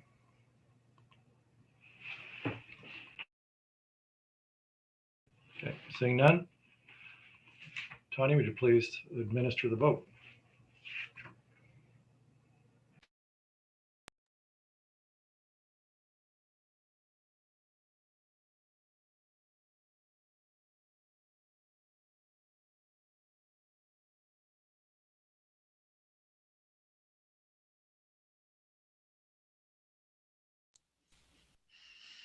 Item 13.1 being the 2021 area specific development charges background study, draft proposed rates, carried on a recorded vote of 11-0. Those voting in favor, Councillors Weaver, Vanderstel, Utley, Slash, McCurry, Martin, Carpenter, and Toski, Van Tilburg, Wall. Mayor Davis. All right, so we'll now move on to the items that were formally separated. And Councillor Martin, if you please read the motion to place all separated items not previously voted on the floor.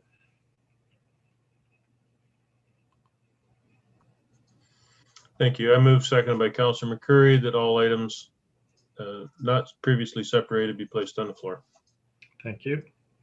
All right, as per our usual practice, we'll address them first in respect to the order of the presentation and delegations. So the first up was 12.1.12. That's the Healthy Kids Annual Update. Any discussion on this item?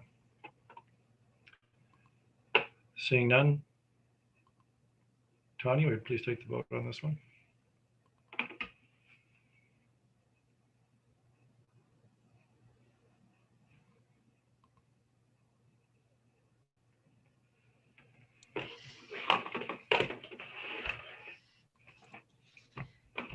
Item 12.1.12, Healthy Kids Annual Update, has carried on a recorded vote of 11-0. Those voting in favor, Councillors Weaver, Vanderstel, Utley, Slash, McCurry, Martin, Carpenter, and Toski, Van Tilburg, Wall, Mayor Davis.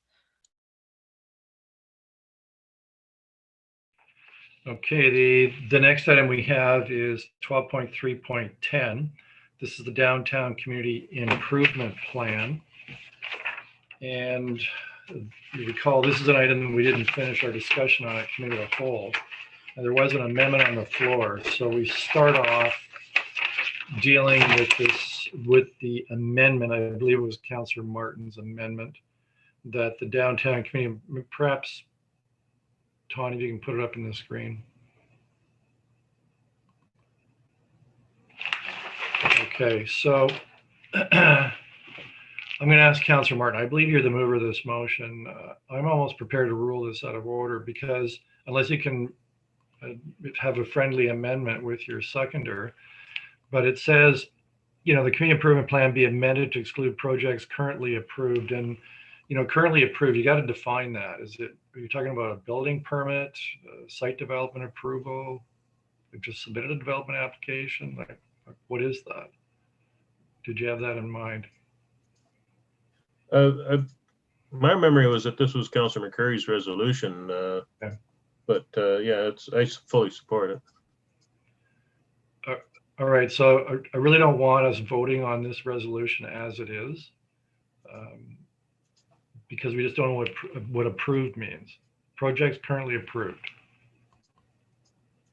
I think it should say projects issued a building permit or projects that receive site plan approval. So Councilor McCurry, maybe I'm mistaken. Maybe it was you that.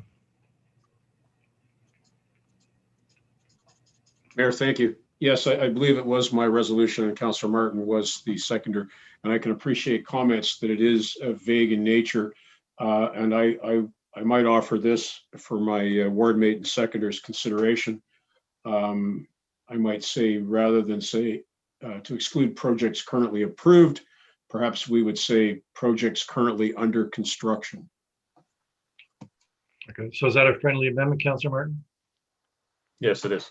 Yeah, that certainly helps. That's a little more definitive. Okay, so we got that on the floor. Anybody want to speak to it? Mayor, if I may, if I could still have the floor. Yeah. I think Aaron's presence tonight says much about what's before us. And you have to consider that the projects that are currently under construction were projects which were deemed viable by the builders and investors at the time of that investment and that contribution. So I can appreciate what Aaron said about going forward and having to be competing against other communities that are offering incentives. And it's quite an eye-opener that these folks are making 18% and that now Aaron has to offer 25%. And I think I might be inclined to support it if we could, in fact, eliminate those projects which are currently under construction, which were entered into in good faith without any knowledge of this grants program coming forward, I hope. And if this were to meet the support of the committee tonight at council, I think I could support the resolution on the face of it with this amendment in place. All right, Councillor Wall to the amendment. Thank you, Mayor Davis. Can I ask staff a question about the amendment? Yeah, you got 5 minutes. Yeah, I won't take 5 minutes for sure. It was my understanding that projects were under construction were already exempted. What's the word I'm looking for? But that was my understanding, was that this was only for, sorry. Do you understand my question? Through you, Mr. Mayor, Victoria Coates, Intermediate Planner and Long Range Planning. So the proposed community improvement plan does allow council the flexibility to consider projects where some improvement works have been initiated. But in general, it's intended to support the intended to support new developments. So applications are encouraged to be received prior to any construction beginning. So would this amendment that's on the floor right now, could you tell me what it would impact? Could it? Through you, Mr. Mayor, the amendment would impact the property at 1 Wellington. That would be the development that's currently under construction, would not be eligible for the grant program. 1 Wellington, which is, I mean, I see it every day. They would still have to apply though. And then this council would have they given any indication through you that they are looking to apply to this? And even if they were, would they meet the criteria on surface level? Through you, Mr. Mayor, the applicant did submit a letter to council that was circulated to council this afternoon for 1 Wellington, and they are interested in applying for the program. However, as I mentioned, the Downtown Community Improvement Plan is intended to be a development incentive. So that's the intent of the CIP. If staff did receive that application, we would certainly review it against that criteria and prepare a report to council, but ultimately it would be council's decision on whether or not to support that application, unless such an amendment is approved, which would eliminate the opportunity for them to apply to the program. Okay, thank you very much. So with that said, I mean, I won't be supporting the amendment currently because I like the idea of the case-by-case basis. And I think that we could make that decision at the time. And I just, yeah, that's it. Councilor Van Tilburg. Yes, question for Victoria. Victoria, based on this amendment that's before us, would the three projects that were requested to submit their positions, would they be excluded if this amendment were to pass? Through Mr. Mayor, if this amendment were to pass, I don't believe that they would be excluded. However, it may be, I might suggest some different wording that might make that even more clear. And that would be that final site plan approval. Projects that have already received final site plan approval would be excluded from the grant program. Without this amendment, though, we already have it where it would come to us with regards to the properties that were. That's correct, yes. And when would that, if this was to, not this with the amendment, but if we were to pass it without this amendment, when does that come before us? Those three properties, when would they come before us? Would they have to apply before it come before us? Yes, that's correct. So the way that it would work is that an application would be submitted, staff would review that application and prepare a report to council, and then council has the opportunity to make a decision to approve or deny that application. Okay, I'm good with that. I won't be supporting the amendment then. Thank you. Councilor Vanderstel. Thank you, Mr. Mayor. Not to split hairs here, but Victoria, there's a property just south of the train station that has been, I could argue, under construction with construction fence and construction work building into that property now for quite some time. So in your opinion, prior to it coming to council for final approval, would the work on that site constitute construction work or remediation work or destruction work? Where would that fall? Through you, Mr. Mayor, as I mentioned, I think that wording is maybe a little bit vague, so I would recommend maybe changing that to say final site plan approval, and that's much clearer because there are some improvement works that sometimes happen before site plan approval is granted, as you mentioned, some like demolition or preliminary site grading. So that may be a more a clearer way to differentiate between projects that are under construction and projects that aren't. Okay, thanks, Victoria. I'll leave it to the discussion. Thank you. Councilor Carpenter. Thank you. And thank you, Victoria. You did make it clear. So if we use the phrasing final to completion of site plan approval, final site plan approval, that would only cover the one building downtown, 1 Wellington at this point. Would that be? Through Mr. Mayor, yes, that's correct. And am I correct in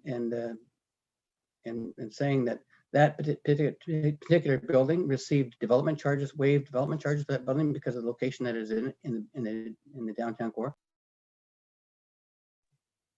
Through you, Mr. Mayor, I would have to double check the bylaw. I can't picture the boundary right now, but I can take a look. Okay, you could get that information to us, all right? Okay, all right, thank you.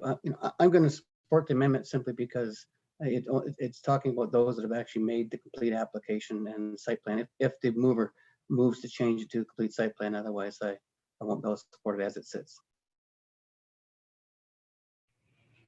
Yeah, I don't see any other speakers. I too will support this amendment.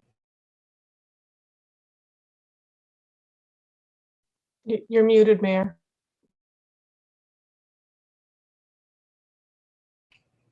So much for that space bar move.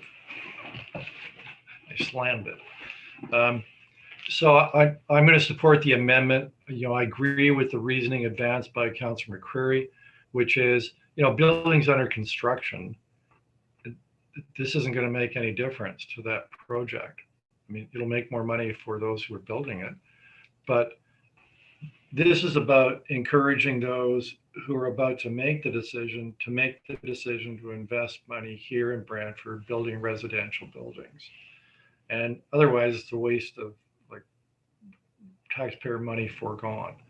And so I don't see us getting the bang for the tax rebate in that particular project.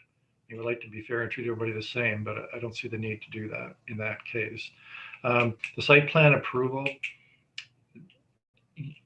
well, that's not on the floor, so I'm not going to discuss it. I'll support the amendment as it is.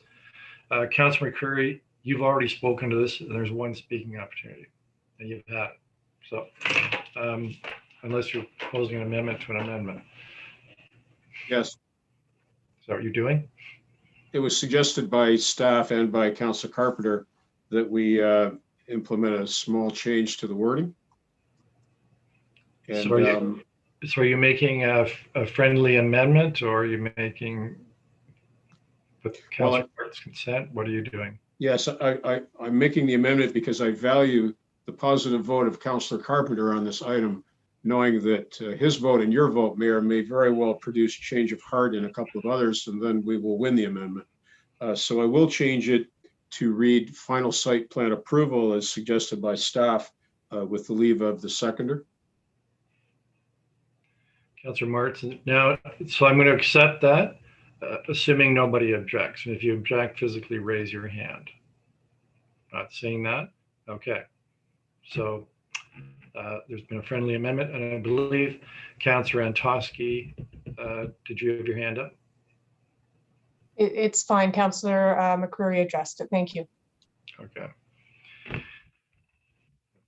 Councilor Van Tilburg, you've already spoken. You know, it's been kind of. It has changed. The resolution has changed dramatically. I think it does change it enough that I'm gonna let you speak to it a second time. I appreciate that. So I'd just like to ask a question of staff. Victoria, with that resolution, with that friendly amendment, what is the procedure for the 3 properties that had been asked for a response? What would be the outcomes? Through you, Mr. Mayor. So 1 Wellington is who has final site approval, I guess? Yes. 1 Wellington is the only property with final site plan approval that would be impacted by that amendment. The Very other good. properties would be eligible to apply. Good work, gentlemen. I think I will be supporting this amendment. Councilor Wall, you're next. Councilor Van Tilburg asked the question, I answered. Good teamwork. Thank you very much. And thank you. Yeah, thank you. Councilor McCreary. Oh, thank you, Mayor. Just a question through you to staff, if they're able to. I wonder if staff could indicate the amount that will flow to the taxpayer and by leave of this council at a later date, which could be imported into the Affordable Housing Reserve Fund. Sorry, based upon this developer not getting the rebate for 1 Wellington Street.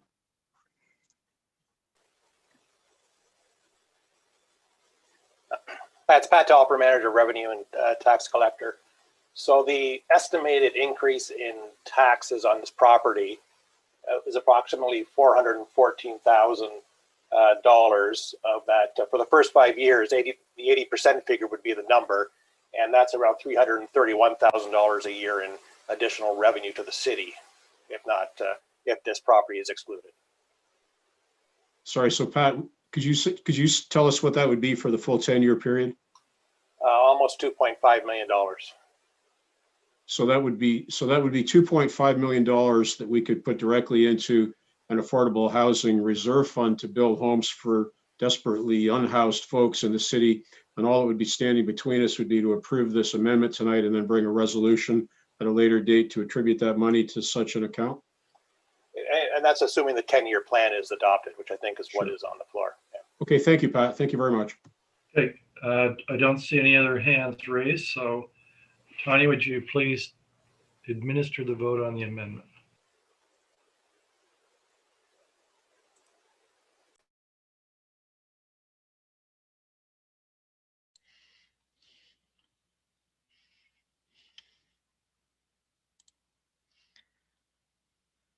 The amendment to item 12.3.10, being the Downtown Community Improvement Plan, has carried on a recorded vote of 11-0. Those voting in favor: Councilors Weaver, Vanderstel, Utley, Slash, McCurry, Martin, Carpenter, and Toski, Van Tilburg, Wall. Mayor Davis. Do we have any other amendments?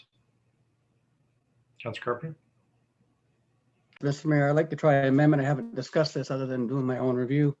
And then I'd like to add an amendment to the plan that would include an option for 10% affordable housing as a qualifier. And if I get a second, I'll speak to it and why I'm moving it forward. Councilor seconded. And to staff, I understand that in the bylaw, it makes it very clear, or in the resolution, it says the necessary implementing bylaws to adopt the downtown community improvement plan be presented to council for adoption after the new City of Brantford official plan envisioning our city 2015s is adopted by council. And I know that comes forward later in March. So there's time for staff to craft what that would look like when we fully adopt this. And I see no reason why we can't include as one of our tools in the tool bag of the community improvement plan, affordable housing options for allowing for the tax incentive. We create affordable housing units in the actual existing units. And I use the number 10% because we don't want to overwhelm the system and we want to make sure we have separation.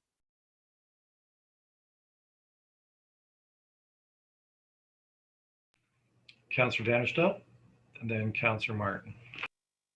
Thank you, Mr. Mayor. Through you to the mover and seconder, is that a long-standing commitment to affordable housing from the potential developer, or is it a 5, 10, 15, 25-year commitment? Are we able to set those parameters in this framework? Yeah, we have agreements for the private sector developer for community housing. So that question would have to go to staff.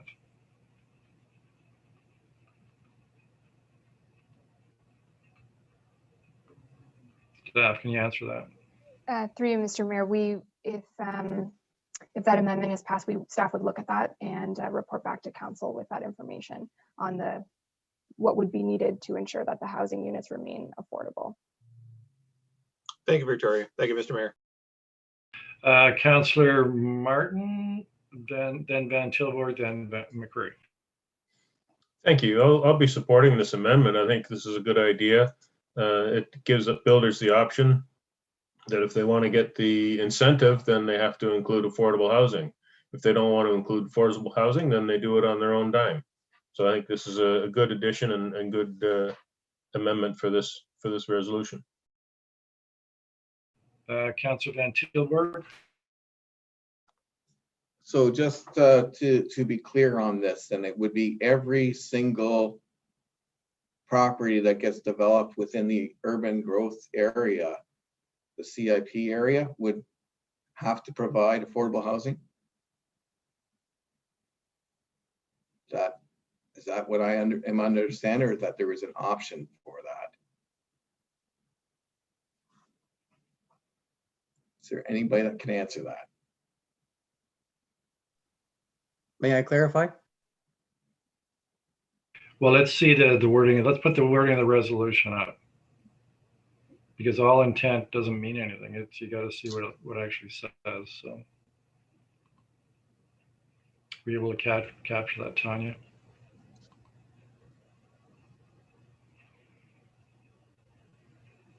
Strikes me as the chair. I'm interpreting that to say it has to be affordable housing. I have a 10% component to qualify for the tax increment program,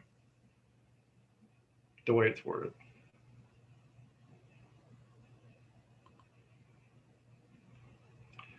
So, Councilor Van Tilburg, anything else?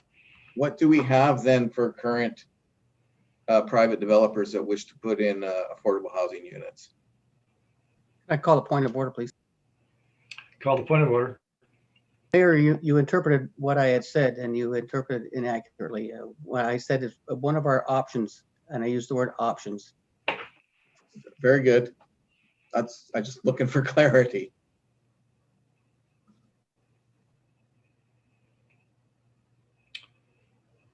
You know, I'm ruling as the chair. I can interpret this so we clearly understand what we're ruling, what we're voting on.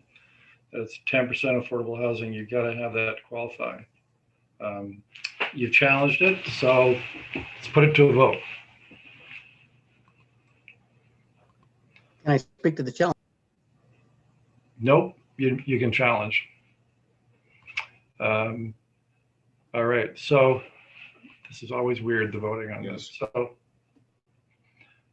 So Tony, can you help me? So the voting would be, if you're voting yes, you're supporting my interpretation. Yeah, through the mayor. So you'd be looking to have your decision sustained by the assembly. Okay. All right, let's call a vote on it.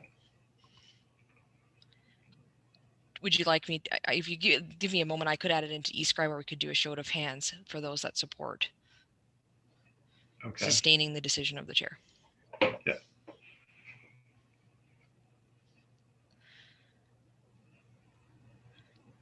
So raise your hand if you support the decision of the chair.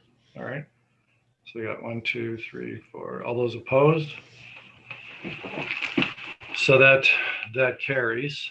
You can always friendly amendment, Councillor Carpenter, but that's the way it stands. So any further debate on that? I believe we left with Councillor Van Tilburg. You got a couple, I think you have 2 minutes left. Did you want to take that? No, my concern is that it may become very limiting, and it may create a high density of low income housing in a general area where we want urban growth. And so I would like to see the flexibility built in. I would hate to lose this. I would hate to lose what Councillor Carpenter suggested, based on the fact that it could create a ghetto type of vision amongst people. They saw it all. So I'm hoping that there is a friendly amendment come forward. I wouldn't know how to word it properly, so perhaps Councillor Carpenter could come up with that if that's the case. Otherwise, unfortunately, I'd have to not support this. Okay. All right, Councillor McCreary. Mayor, thank you, and through you to staff. I wonder if staff could remind me if there's an urgency to us ratifying this item this evening.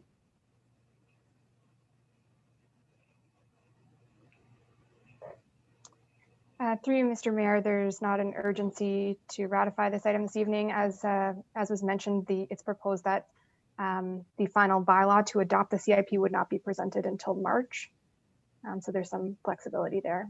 Thank you. So let me suggest this. I'm fully supportive of the of Councillor Carpenter's intent.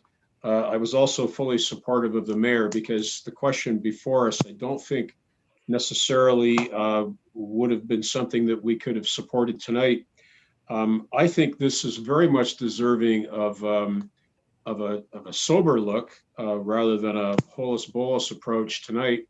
And I can appreciate that this probably has been going through Councillor Carpenter's head for a while, but for the rest of us, it was just first blush. So Mayor, what I'm going to suggest we do is that we refer this back to staff for their comment and offering of this as an alternative as part of the resolution. Well, can you do this? Can you hold off until we've had any comments regarding this amendment? I think that might help staff as they consider a deferral. Okay. I could, but I'm telling you, it'll save you 8 minutes. Well, I'd like to say something before we do it, frankly. So I think Councillor Wall's got a hand up. So Councillor Wall. You're muted, Councillor Wall. Pro tip, the raise hand button is not the unmute button. Can I get what we're talking about on the screen?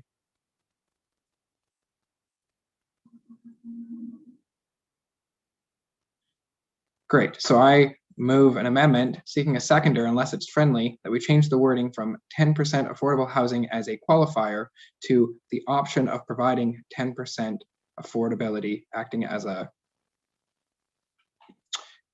need a little bit of help there from staff to interpret what Councillor Carpenter was trying to say. Thanks. Tanya, would this be an amendment to an amendment? No, not if it's friendly. And I'm hoping it'll be friendly once we're done. But sorry, you're the boss. I didn't mean that. Well, okay, so you're what are you asking as a friendly amendment?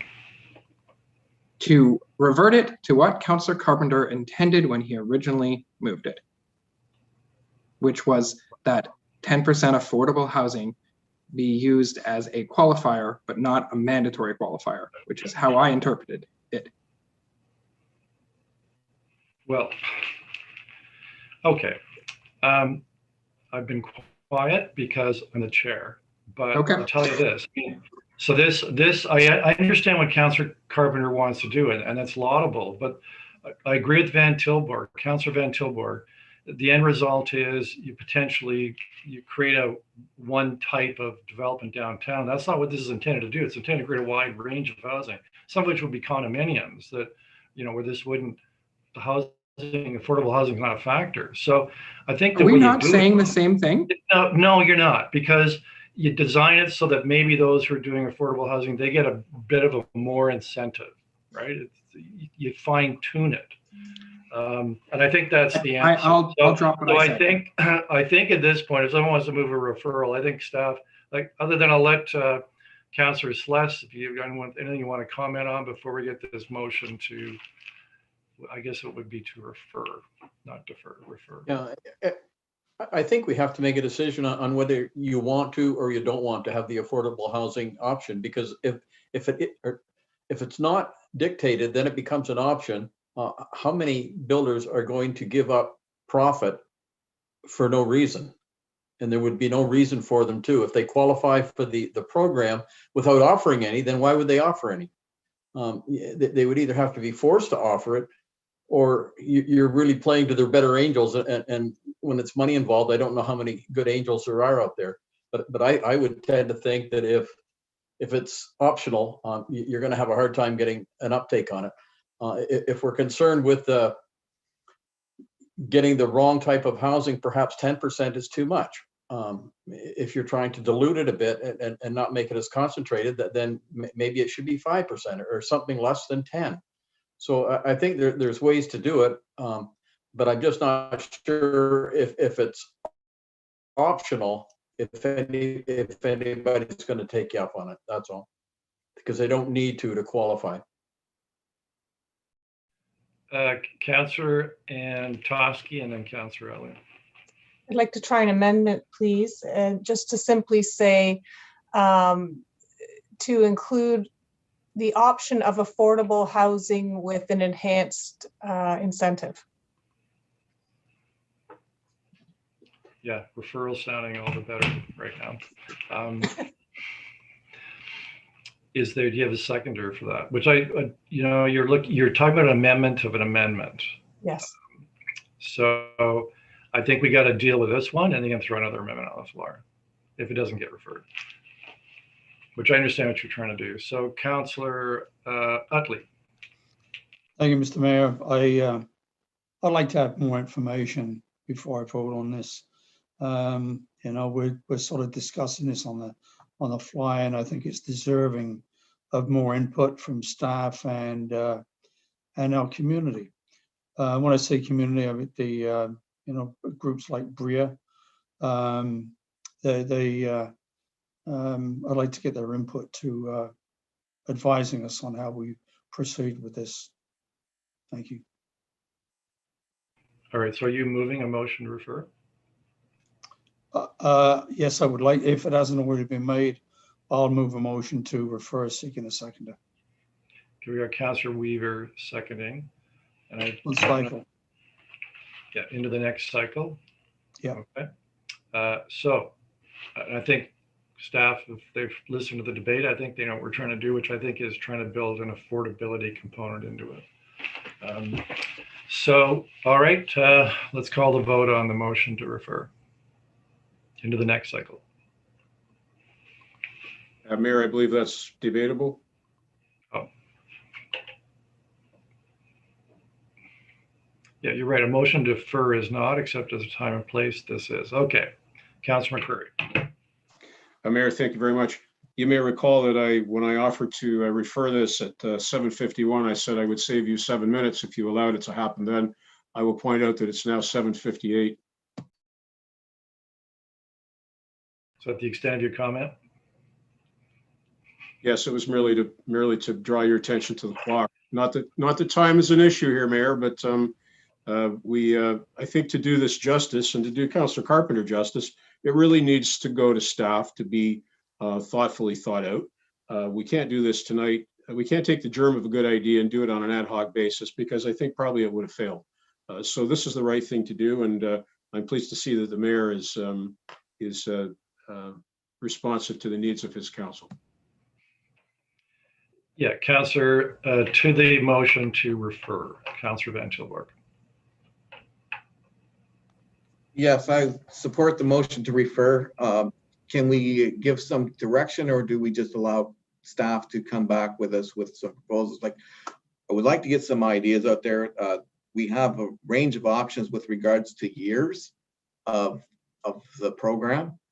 and whether that could be part of the sliding scale. So I'd just like to have that, at least those notes taken as one of the alternatives or options, just because I believe that Councillor McCurry is correct. We should not try to create this tonight, but if it were to come back with if there are more ideas put forward that come back to us in the next cycle with a plan that supports some affordable housing, I think that would be just fantastic. So Councillor Carpenter to the motion to refer. I think Councillor Vanderstelt was ahead of me. Well, somehow you ended up at the top of the participants column, which Okay, all right, fine. I'm told is infallible. So I'm happy to support the referral. You remember that when this first came to council, I asked the question, could affordable housing be one of the options? The community improvement plan is a plan with a number of options that allow us to do certain things that only the province can approve for us to do in a package. So that's why I didn't want to lose the option of having something else in the package. And since we've all been talking about how affordable housing, how important to us, I can't imagine we would want to miss something that may be an option in the package. Thank you. Councillor Vanderstelt. To the referral, it's a very good idea to come back, ask staff to come back with more information and more opportunities based on Councillor Carpenter's idea and repeated statements. Policy on the fly does not work. It happens with amendments to amendments to amendments, and it makes things problematic, difficult, and ugly. So I fully support and refer, because when it comes back, we'll have a full head of knowledge and the time to make the right decision. Thank you, Mr. Mayor. Councillor Weaver.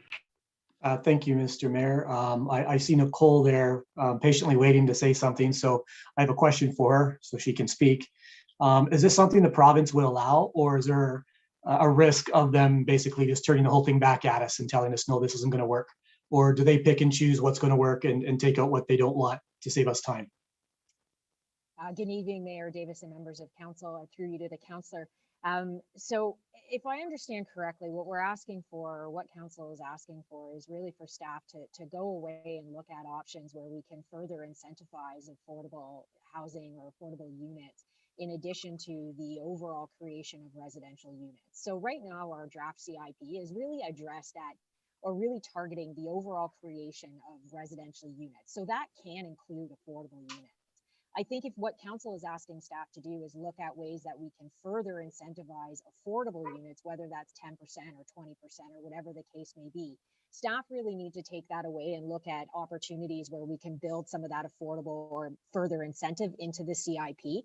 But it really does drastically change your CIP. We're now going from a CIP that really is targeting overall residential development in the downtown core to further incentivizing affordable housing. And I think from there, we'd want further consultation, and another public meeting would be required. So in terms of the referral, you could definitely refer it back to staff, but I don't think we can come back with that fulsome review at a one cycle. So what do you think the referral should be then in terms of? In terms of timing, Mayor? Yeah, to do the consult, because you're saying it's a significant change, so there's got to be a public hearing again, right? Consultation. Yes. Right. So what do you need to do it properly? I think, well, staff would want to go away and do some additional research. We'd want to consult with some of our consultants that we've worked with on CIP, and likely hold another public meeting and engage with the community as well. I think we'd be looking at least 3 months to bring this back in order to do that engagement and that research. Okay, so Councillor Utley, do you want to do a friendly amendment to yours, making it, I guess, maybe what, 2 cycles or 3 cycles? 3 cycles, 3 months. Yeah, 3 cycles. If staff need that much time, Mr. Mayor, I think they should be allowed to do a good and thorough job. Yeah. Thank you. And so who seconded it? Was Councillor Weaver, wasn't it, that seconded your motion to defer? I can't remember who it was. Yeah, so that's friendly. Okay, so it's 3 cycles. So Councillor Weaver, finish off. Thank you, Mr. Mayor. I'm just thinking out loud. So we have the CIP program in the downtown area. I think, some councillors have made mention that, there is concern about there having too much affordable housing in one area. We all know that the best practice is to have it peppered throughout the community. So I'm almost wondering if, I know this is for strictly the downtown and to bring development to the downtown, but is there not opportunities for us to come up with creative ways to do this throughout the city rather than, and again, as an option, not every single build has to have it, but as an option, and then we can perhaps give some tax incentive. So the money's not coming right out of the tax coffers, it's coming out of what they would normally pay. Because I almost see it as, if we're able to do that, it would be separate than what we're talking Okay, about now. so this is a motion to refer, okay? So, raise, I guess we can debate whether we refer it. Any other comment on the motion to refer? Nope. Okay. Councillor Martin. Thank you. I think Councillor Weaver's comment can be addressed in the another issue on the agenda tonight, the Greyfields Community Improvement Plan. If we refer that to staff as well to consider affordable housing within that, then that'll let them look at it for both programs. Yeah, okay, so I'll take the final word on this referral. And I said it previously that I would not want to be taken as not supporting affordable housing and raising concerns about the amendment that went on the floor. And the reason why is because, I've talked to a lot of affordable housing builders, and we actually do it with development charges. If you're 10% affordable housing, then you get credit for 10% of the, your development charge. And it's only buildings in the core downtown that are 100%. So there is kind of a precedent with how we deal with development charges that would give an additional incentive to those that are building a component of affordable and make it more attractive for them. So I think I can, in my own mind, like I was thinking in my own mind how you could do it with that tax increment CIP program. I think it can be done, but I quite agree with my fellow council members. We don't want to be doing this on the fly at a council meeting. All right, so I'm going to call the vote then on the motion to refer.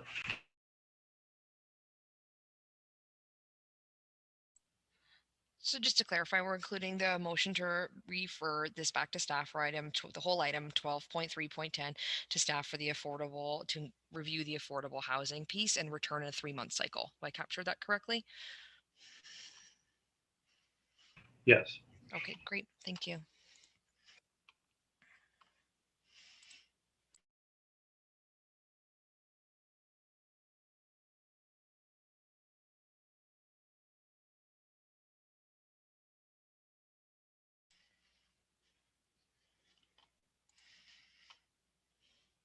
The referral of item 12.3.10 being Downtown Community Improvement Plan has carried on a recorded vote of 11-0.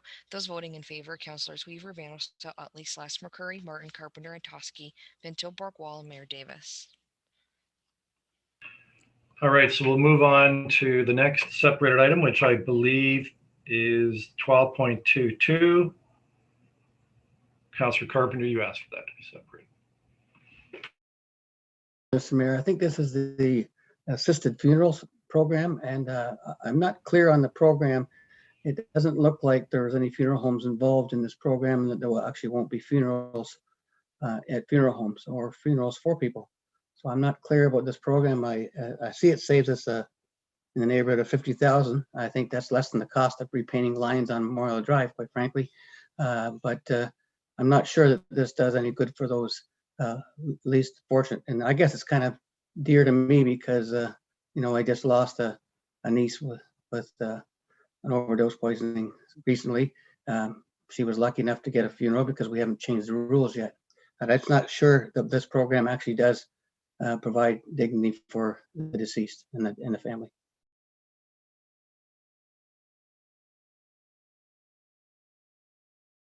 Councillor McCurry.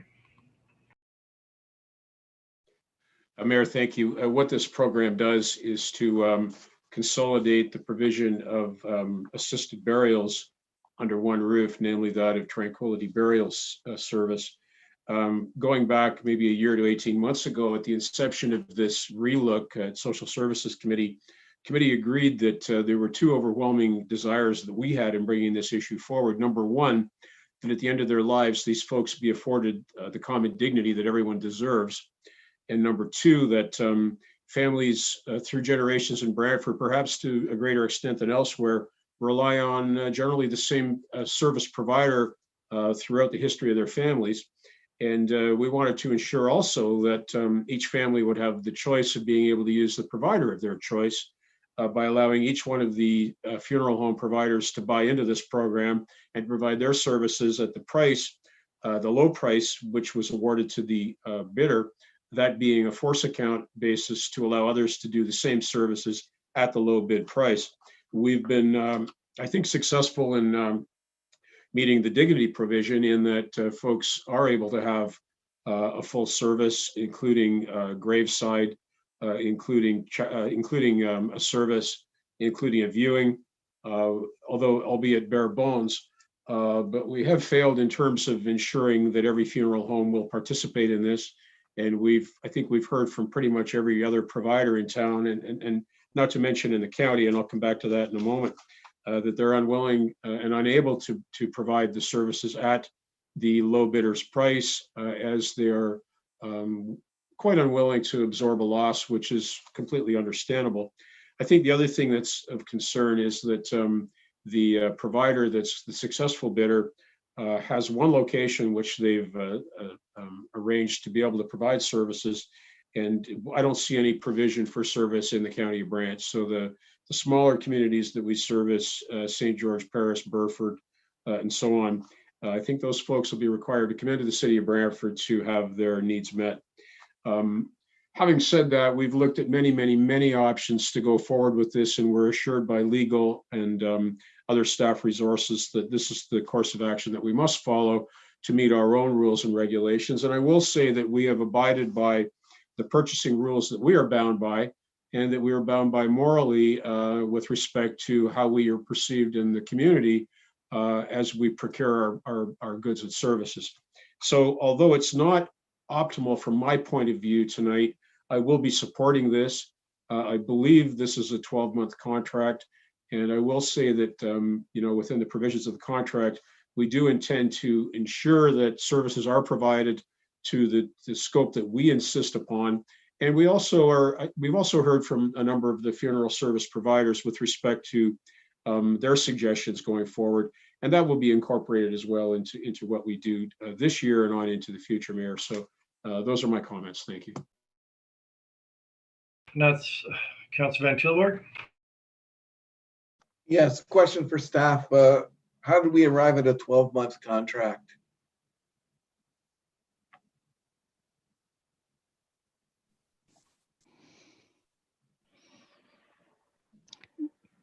Susan Evenden, Director of Family and Income Stability. Through the mayor, the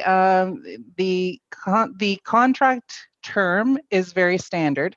What we did do, given some of the concerns, is the contracts will normally have a provision for automatic renewal up to 4 additional times.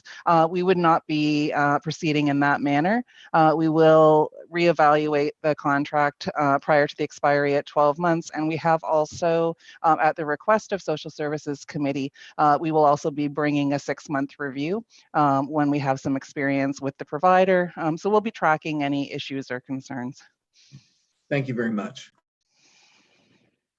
Councilor Weaver. Thank you, Mr. Mayor. Also, just a point.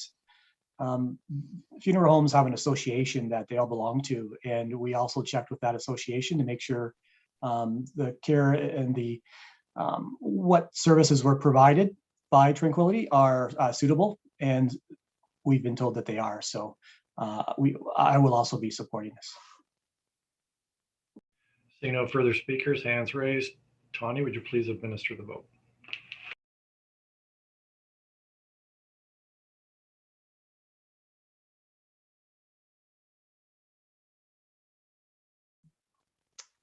The vote should not be there for me, Madam Clerk.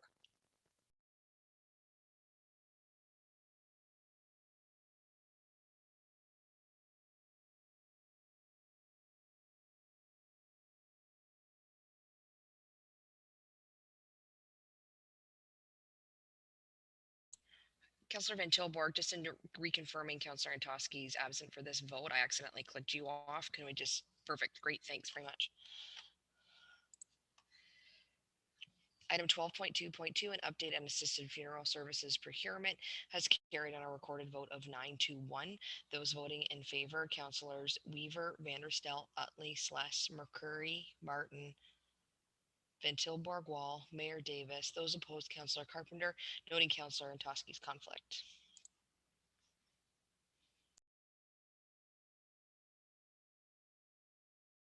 All right, we'll move on to the next separate item, which is 12.3.1, the Greyfields Community Improvement Plan. I believe Councillor Martin, you asked for that to be separated. Yes, I move that we refer this back to staff to include a affordable housing component with it, the same as we did for the downtown community improvement program. And I see Councillor Carpenter was willing to second that. And I don't think we need to discuss this much. We've already had the discussion with the other program. Hopefully this one can go back and get the same treatment. All right, any discussion? Seeing none. Tanya, please take the vote.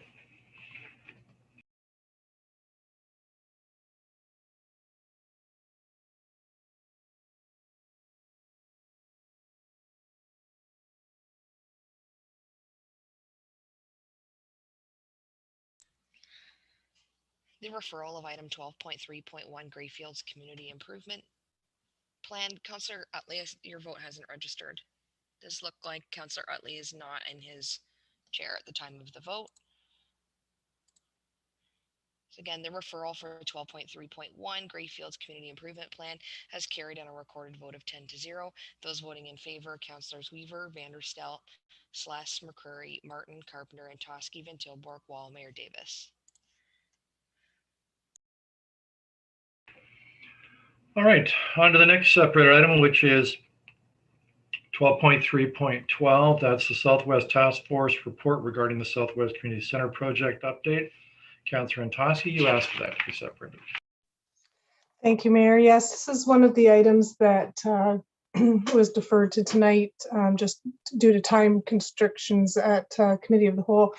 I separated this because I was actually a little surprised at the form it came to us, because really part of this was to approve the part of this is to send a letter of intent for our financial contribution for the library. And I had memories of talking about the library back in 2019.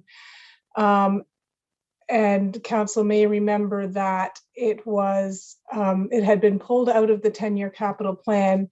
We brought it back in, and the discussion that night was that we would bring it back in so that we could get more information, so that we could understand more about the operating costs, or we could understand what partnerships might be out there, that we were really looking for more information before we would move forward. And the thought was that it would be harder to put back in if we took it out that night. And then to see this in front of us, you know, moving forward, when I don't believe that we have more information than we wanted that night. So I'm wondering if staff is available to maybe comment on things like, you know, are we any further ahead on knowing the operating costs, for instance? I also know that a grant has been approved for or has been applied for, which we did not get.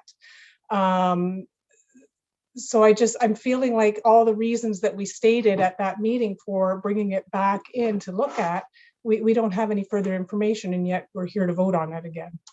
So I'm wondering if there's any comment from staff that can help. And I also realize there's been a lot of staff changeover with this project too, so it could be that something got missed along the way.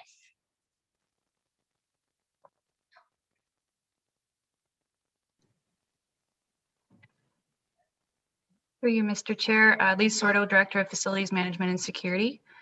In response to Councillor Antosky's question, just regarding the operating costs, we have not brought any operating costs forth yet. We do have comparable costs for standalone facilities that we could bring forward, but we do believe that there are some efficiencies that in the the operating costs that we could realize once we go through the exercise of putting the conceptual design together and seeing what those space sharing opportunities are between the community center, the library, and the school. And at that time, we'd be able to bring back a better understanding of what the expected operational costs would be. The letter of intent at this time would just be just basically a commitment in principle so that the school board can bring that back to the ministry to indicate that we are interested in proceeding with this development with them. Okay, thanks, Lisa. I may, or I will be asking to separate the library from this. I'm uncomfortable at this point voting to move forward with that. We just don't have the information that we had hoped to have. Part of it was, getting more input from the community. And I'm a big supporter of the library, and so I've been very conflicted with this. But I'm not ready to approve this. We don't have the information we thought we needed to make a further decision. So that is my comment. If we can somehow separate, I know it's built into one sentence, but if we can separate the library from that, I would appreciate that. Okay.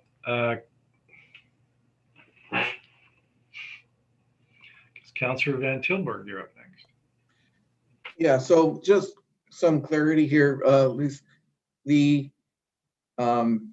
The letter of intent is directed towards the school board, and is that to do with both the build and to solicit operating cost sharing? Is that the direction that's to go? Through you, Mr. Chair, that's correct. We would just indicate that we would work towards other agreements like operating cost agreements, cost sharing agreements, capital agreements, and just space sharing agreements as well, and access agreements. So they're a separate entity with a separate funding source.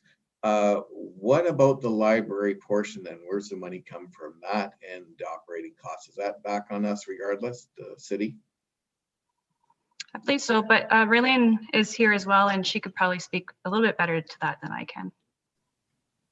Thanks, Lise.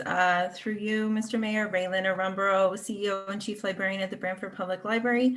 To answer your question, sorry, it was regarding the letter of intent. So yes, the operating costs would come back to the municipality for the library. So that would be whatever staffing we need or what have you. Have you already looked at what kind of staffing we would need for a facility like that? So similarly to what Lee said, we do have some estimates on what a standalone branch cost would be.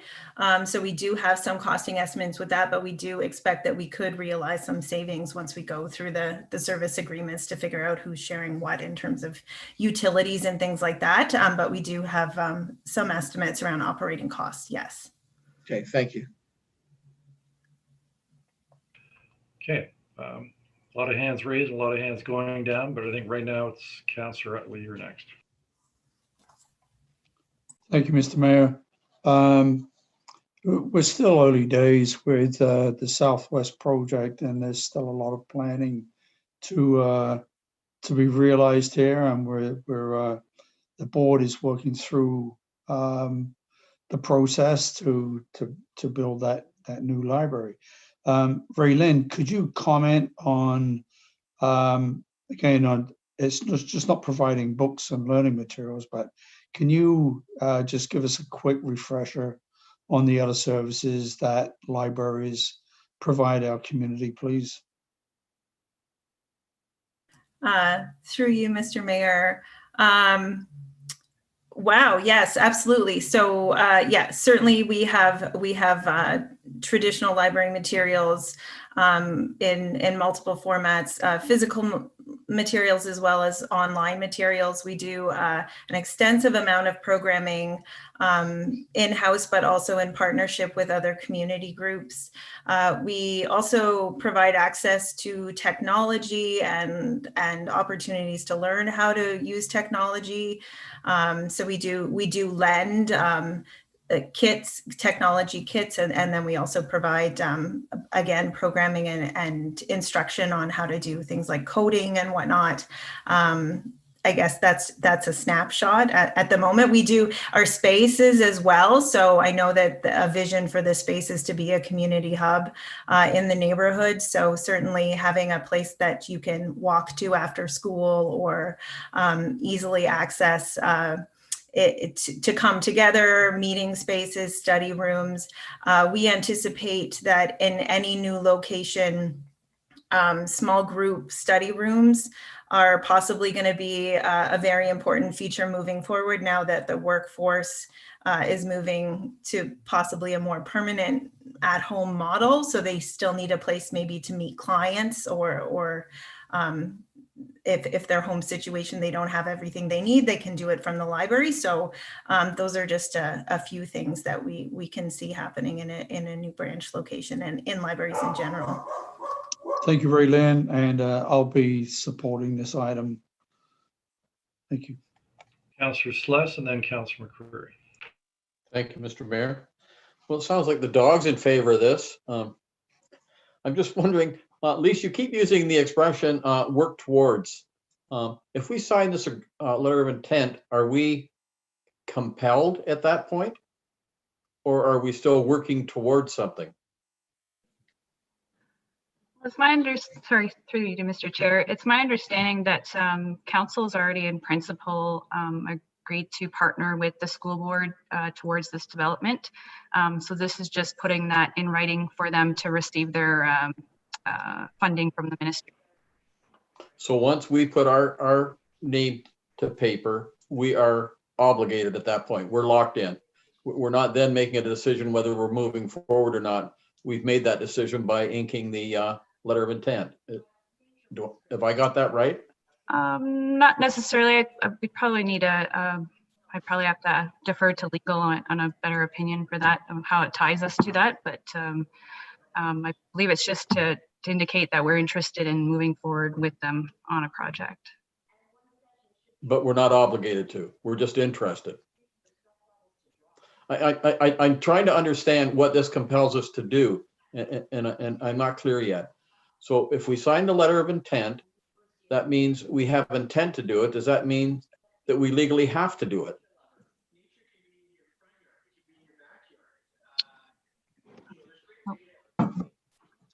Looks like our CAO, Brian Hutchings, and GM Indy Hans is here to hopefully help answer that question for you. Thank you. Brian, go ahead. You want to go ahead or what? Or... You jumped on first. Go ahead, Brian. Mr. I have not seen the letter of intent. So through Mr. Mayor, I just want to put this in context, step back a little bit. This is, a 3-phase project. Phase 1 is the baseball fields, which you understand has gone on for a number of years with the dig and the findings of that dig. And phase 2 was going to be the fields. We got a surprise announcement, which was a great announcement for the city of Brantford. Most places are closing down elementary schools. We're opening them up. So with the school, it's been long-term understanding in our capital budget and all these 3 phases. Phase 3 is with the school board. And so the school board now the province is now given the money to fund the school. They now need a letter of intent where the city is going to go in, not just in a library, but also a community center. We're also looking like something equivalent to something like a Brandland, where it's a shared community space, a shared gym, as well as we're going to put some social services office in there as well as the library. So I can't, Mr. Chair, through you, I cannot confirm or how far this goes. I haven't seen the letter of intent, but it's quite normal. They want to know if their partner's involved in this or not at this point. Yeah, Indy, can you anything you want to add to that? Yeah, through you, Mr. Mayor, it's also allows the school board to have that in hand to begin even their preliminary work. So they're not going to move forward on all of their designs and concepts and how they plan to share the space and take that to their board. So they actually need this letter of intent to move their project forward as well. So it is a big part of it, just to build a little bit on what Brian had mentioned. So it sounds, if I can draw a conclusion from that we don't know. Just got to draw your conclusion. It seems to be some ambivalence, shall we say. Okay, Councillor McCreary. Mayor, thank you. So letter of intent to commit funding to the shared development, does that mean the capital project?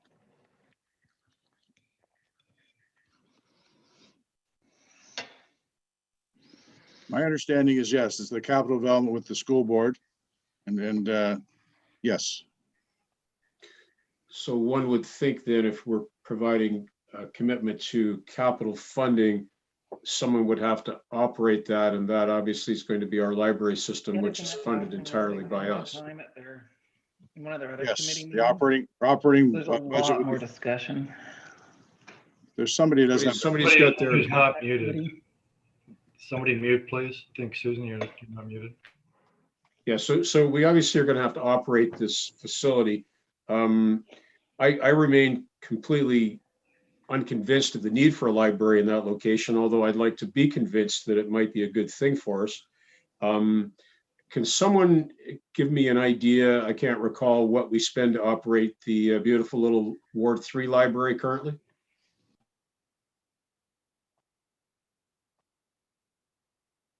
Again, the CEO of the library is on the line. Raylene, can you answer that question?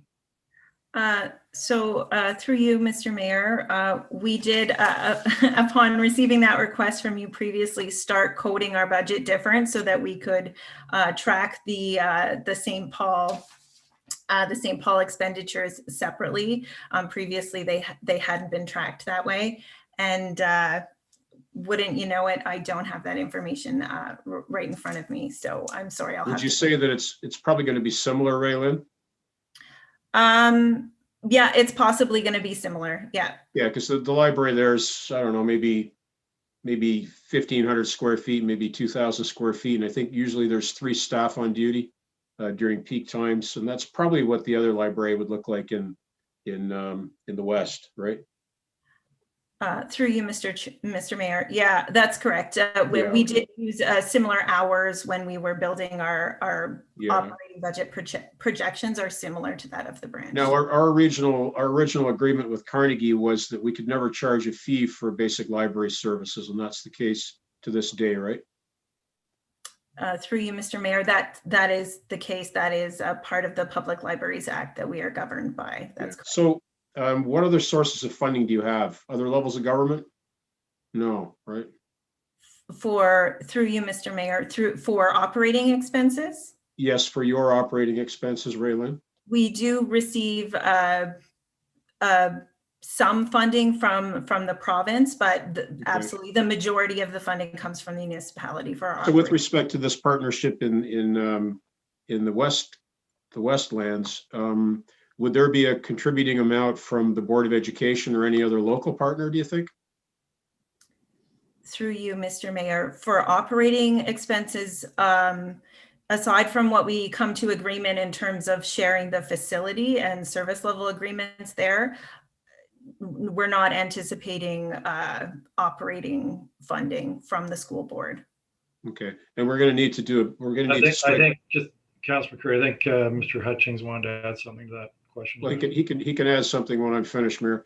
I would hope that our agreement is going to be a darn sight better than the one that we ended up on the bottom end of with the Ravenwood School that we had to opt out of eventually. Sorry to interrupt, Mr. Hutchings. I'm finished. You can have the floor now. Through you, Mr. Mayor, I was just trying to make sure I'm clear on something. I'm not sure, and the CEO has answered to Mr. Councilor McCreary's question correctly. She may have misunderstood. Can the CEO or possibly Lee's talk about the floor space of this library? I don't think it's this equivalent to the St. Paul Library. Can they clarify that so I be sure, Lee's or CEO? Yes. So I could just mention, Brian, that through the chair, the size of the library is 13,500 square feet, with 3,500 square feet of that being school shared space. So it is quite large compared to the Ward 3 library. So Councilor McCreary, through you, Mr. Mayor, I didn't want to interrupt you. I apologize, but you're using 1,500, which seemed to be implicitly agreed to. I want to make sure it's a lot bigger than what you were using. Thank you very much for that, guys. Thank you. Okay, Councilor Weaver. Thank you, Mr. Mayor. So just to put some context to this, so this is actually a resolution that was moved by the task force. And so that task force has moved this forward to council. Task force has endorsed this, obviously, and they're hoping that council will do the same. The task force is made up of mostly community members. It's not a council task force, it's a community task force. Capital costs have been set aside for this build, and we were also very pleased to find out from the province that the school board actually got about double of what they typically get for school builds. So we're pretty excited about that and where we can use some of that funding. And just a last question, could we have the staff send out the library master plan again to council? Because I think some people forgot some of the context in that, and I think it will shed a light on some of the things that the library actually does in the community. Thank you, Mr. Mayor. Councillor Vanderstone. Thank you, Mr. Mayor. I think it's also important to realize that, you know, it's been 14, 15-year struggle to find a community center. This is a creative program, and I'm thankful for the province stepping in and saying, you know what, here's an opportunity, and coming to the task force, coming to us and saying, here's a way of solving our problem as far as schooling goes, and a community problem as well. In providing this opportunity, I think it's definitely worth a look to say no to this conversation. Essentially, is what it is a conversation about what we could possibly do going forward to meet the community needs and meet the schooling needs. I'll remind council of the amount of times that I've heard us around this table talk about how the funding does not flow from the province, and how we are upset about that, and we think they should carry a heavier part of the load. This is an opportunity for us to work together on our common needs and put together a plan, or at very least have the preliminary conversation about what we can do together, where we can find our efficiencies, where we can find our synergies. And I would hope that we would entertain a partnership understanding and a conversation leading to that understanding. So I would thank council for their support. Okay, before we go to Councillor Antosky for a second time, because on this we haven't spoken to this, so there's 4-minute speaking opportunities. But you know, in the chair, I can't do this, but you know, someone might want to consider an amendment, maybe directing staff that only to sign the letter of intent if it's determined that it's non-binding, and that future council approval will be necessary for the project to proceed, which is the case anyways. So just making that suggestion. Councillor Antosky. Thank you, Mayor. I have a couple more questions. I may make that amendment because I'm really hoping to be convinced. There's just too many unanswered factors for me at this point. Thank you, Mr. Hutchings, for clarifying the size of the library. And I am completely in support of the community center. Where I'm struggling is the library, because we have one relatively close. And that 6.5 million is our share only. That is for our space, our library. That's not including the school library, which they will cover, which is 3,000 square feet. We're building something about 3 times the size. So I'm concerned about that. Raylene, I have a question about programming, because I am very impressed with the library and all of the things that they do. Now, will the programming, I guess it won't be exact, but kind of mimic itself in the West? Like, or does the main branch carry most of the programming, or will we be able to duplicate that into like the coding or, you know, those kinds of things? Through you, Mr. Mayor, it's a great question, because actually that is just to clarify, the size of the St. Paul Avenue branch is between 5,000 and 6,000 square feet, and sorry, 5, yeah, that's right, 5 and 6, and we do what we can to offer programming out of that location, but because of its small size, we aren't able to offer the extensive amount of programming in the St. Paul location that we'd like to. So certainly through a project such as the Southwest branch there, we would be hoping to offer a full range of programming in that location, and that's one of of the benefits of the partnership, of sharing with the school board and the community center, is that we can access some of the other spaces within the facility in order to run that full range of programming. So for instance, the 3D printers. So is it anticipated you would buy more 3D printers, or is the school going to share in that cost? Do we know any of that yet? Through you, Mr. Mayor, we would anticipate, we do have a 3D printer at the St. Paul branch. I imagine we would also consider one for this location as well. Yeah, I mean, certainly we wouldn't have the same extent. The main library is our sort of anchor, or I don't know, flagship, what do you want to call it? But certainly we wouldn't have the same extent of the technology available, but certainly we would be looking to have it at that location as well. And it's yet to be determined sort of what we're going to share with the school in terms of resources. And I might be preliminary in asking this question as well.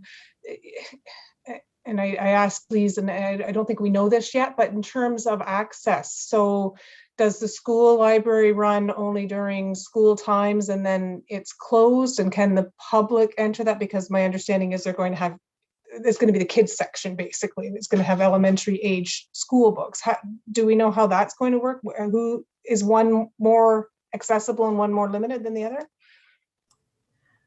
Through you, Mr. Mayor. So it is yet to be determined. There's definitely many models to choose from, and we've been investigating what those models are and what's going to meet our needs. And then we have to come to agreement with the school board on what's also going to meet their needs. I understand it may be somewhat there will be some challenges essentially to navigate the space together because it's an elementary school and not a high school. So there's some additional, I think some limitations we'll need to work around, but certainly there's options so that a section is, so that at times it's a school library and at times it's a public library, but we would be working to offer a range of services throughout multiple points of day. So my goal would be to advocate for a system where it's not just evenings and weekends a public library, and that we would find a way to share the space during the day as well. And there are models out there that achieve. Okay. So sorry, Rita, and last question, because I know I'm going to get cut off for time. Last question. 5 seconds, you're getting cut off. Okay, so will the public library, the city's portion of the library, also have a kids section? Through you, Mr. Mayor.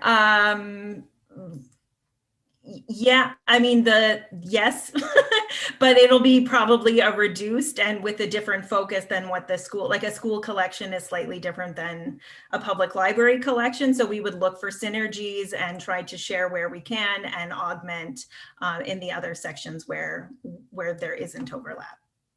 Okay, thanks, Raylene. And Mr. Mayor, I sorry, may do the amendment. Which I think would be to probably direct staff to prepare either a memorandum of understanding or a letter of intent for us to consider before executing. But anyways, Councillor Carpenter for a first-time speaker on this.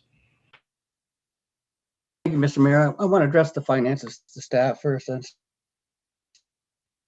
that's what they say, there's sufficient funds for the library and for the sports park in development charges. Does the library have the development charges funds available to build this $6.5 million library?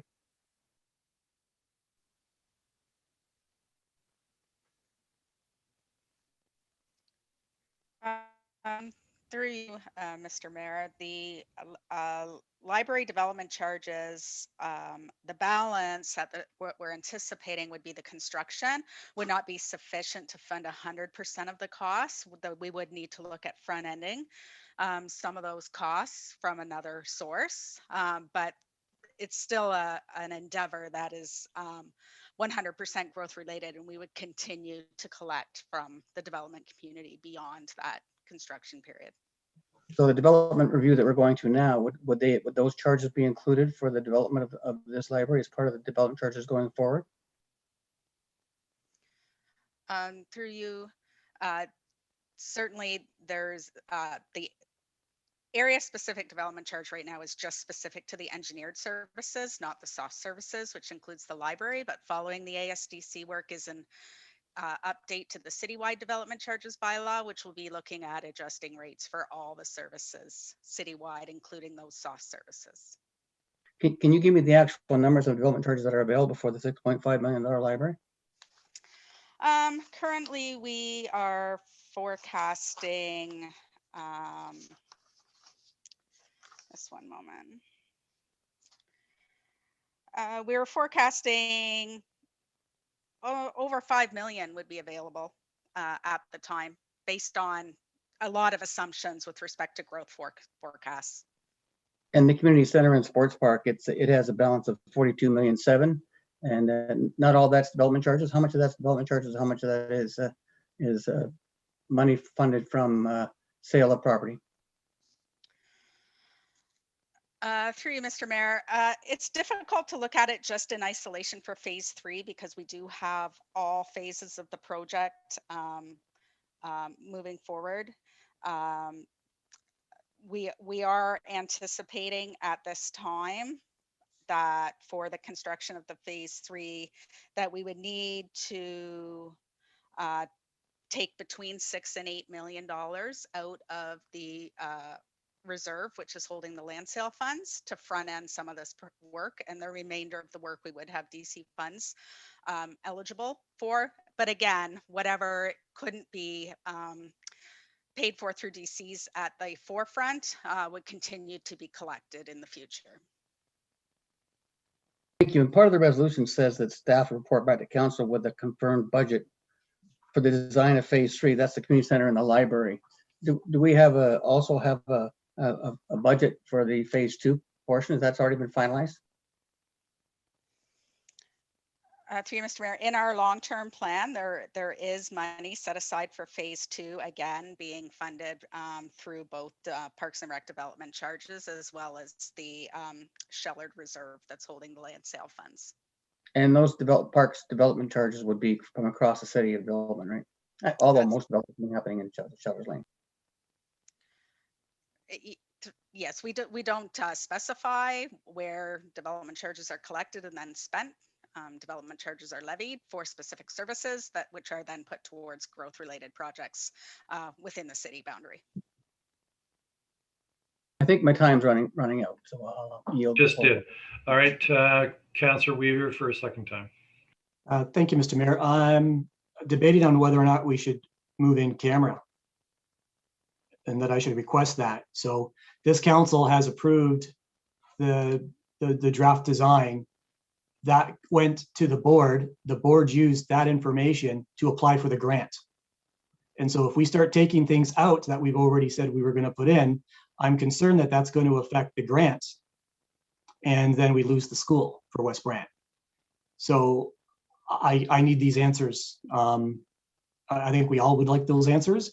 So that's what my concern is. So I don't know if there's a member of staff that could maybe relieve my concerns and say that this will be fine and it won't cause any issues, or are we doing something very detrimental to Ward 1? So I'm wondering if there's a staff member that could respond to that, please.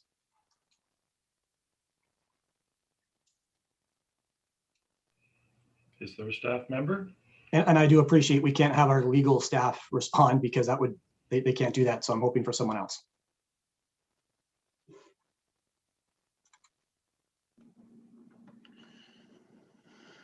So I guess the buck stops here with me. Council, your question, Council, if I understand it correctly, right now we do have an application that's been filed by our school board with some assumptions being made. There'd be a library and a community center in partnership with the city, which we have a arrangement with the school board. They put it on based on that basis. Mm-hmm. So that's what we're proceeding with. We budgeted on that, so it's been in our long-term budget, what have you, and on that premise. And right now we're just having some early discussions with the school. We've had 2 or 3 meetings to move forward. So if things were to materially change, yes, that could affect the application the school board had in there. Thank you. Okay, I don't think we need to move in camera at this point. All right, I don't Councillor Carpenter for a second time. Yes, I ran out of time. Thank you. I hear the CAO say that we're budgeted for phase 2, but I don't know exactly what phase 2 is. It's kind of speaks in generalities in the report. It talks about a possible phase 2 of the project, 2 multi-purpose sports fields for soccer/football, with the option to consider one of these fields as artificial turf, and possibly including an all-weather option such as a dome. Then it says fieldhouse building, including washroom, change rooms, storage facilities, sound system, mechanical room for refrigeration equipment, and a resurfacing machine, which is interesting to me. Playground and multi-season play area, of course, a skateboard, a scooter, a pump track, picnic shelters. And then we're talking about the community center and the library being added in here. And I don't know what the actual budget is and what we're going to be committed to. And I understand that, the Ward 1 councillors have done a yeoman's job of making sure they advocate on behalf of their constituents, and that is their job. And I appreciate they're doing that. I just have some concerns that we're spending, in the neighborhood of $50 million here at the same for both these developments, when we keep talking about we need affordable housing and we have to sell off green space because we need money for affordable housing. I'm just trying to rationalize all these things together of what we're actually doing. So that's my concern. Thank you. Not seeing any other speakers. Yeah, Lisa, did you want to respond to that? Thank you, Mr. Mayor. I just wanted to clarify that the letter of intent has not been prepared yet. It hasn't been drafted. The school board is looking for us to just confirm a mutual interest in partnering with them so that they can receive their funding. We're not, as far as I know, we're not committing to anything at this time. We do have to bring the letter of intent back to council for approval and have a resolution attached to it as well in order for them to accept that letter of intent. So it will come back to council. Great, some clarity. Councillor Antosky, you've already spoken twice, so unless you're making an amendment. I was going to make an amendment if I could. Right. So yes, sir, in view of what we heard, go ahead. What's the amendment? Well, I still think it's important because it is saying to commit funds for all that, and I'm concerned that that is still, whether it's $1 or $5 million, it's a letter of intent that we're going to commit dollars to it, and I think we need a lot more information. I don't want to mess this up for the school. I think I'm just concerned that we brought it back into the 10-year capital plan with all of that conversation around here's the information we need before we move forward. And I just don't know how we got to this moving here. So if we can add an amendment that, we go ahead with the letter of intent once we confirm that we're not putting any money out, however the clerk would like to word that, I need that comfort level. And I guess I need a seconder too. You need a seconder before we start doing that. So your word may, Councillor Carpenter is seconding that. Do you have something in the wording for it that would help us understand what the amendment is? That the letter of intent, that there's confirmation that we are not confirming that we're not confirming the spend of money at this time. Kind of like Lee said, that we're interested in a partnership, but that we're not confirming until we have more information the spend. You know what? We don't have a motion on the floor. We don't have an amendment. I can't accept that. It's you got it precisely worded. I don't know, Heidi, can you help us here? Because I think we were told by Lise that, and I think the concern is we're not committing to a letter of intent to huge dollars here until we've had a chance to really look at it. So I get that, but so can you help us with this issue? Absolutely. Through the chair, I think the issue is exactly what was articulated by Councillor Carpenter. You're not sure what you're committing to. And so you'd like to see that letter of intent come back to council, but the existing wording doesn't actually contain that. sorry, I should say Heidi DeVries, City Solicitor. I know my name's up on Zoom, so I got out of that habit. So I recommend that you perhaps move an amendment to Clause B to include the wording that I've recently just sent to the city clerk at the end of that to say, and to bring the letter of intent back to council for consideration and approval by council, which then gets around the entire issue of entering into something that may be binding on the city and a commitment to funding without council actually knowing what it is committing to. So do you adopt that, Councillor Antosky, and do you also accept that, seconder, Councillor Carpenter? Yes. Nodding their heads. Good. Now we've got precision. So anyone want to speak to the amendment? So also be mindful. 9, and we've still got a lot to get through. Councillor McCreary. Sorry, I think I understand what the amendment is, but I'm thinking to what Councillor Weaver said a little earlier about jeopardizing the agreement for the school. I wonder if staff could explain whether the amendment does jeopardize that agreement. Mr. Mayor, I don't believe it does, Councillor McCreary. Recommendation C also speaks to the fact that we're to bring the cost back as well. So they're almost linked, both of them. Now we're just bringing back letter of intent with the information from C and presenting that in front of council. Both are going to be report back to council. The school board requires us to have resolution anyways.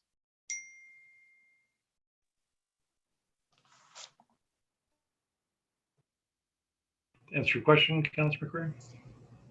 Oh, I'm sorry. Yes, thank you, Mayor. Yep. All right. I don't see any raised hands. So on the amendment, the one that for the wording is provided by Heidi for us.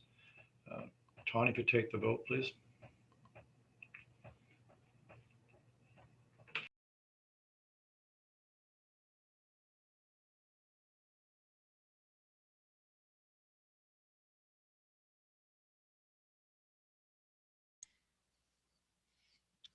Councillor Utley, we're just waiting for your response. Certainly, thank you. I'll mark that.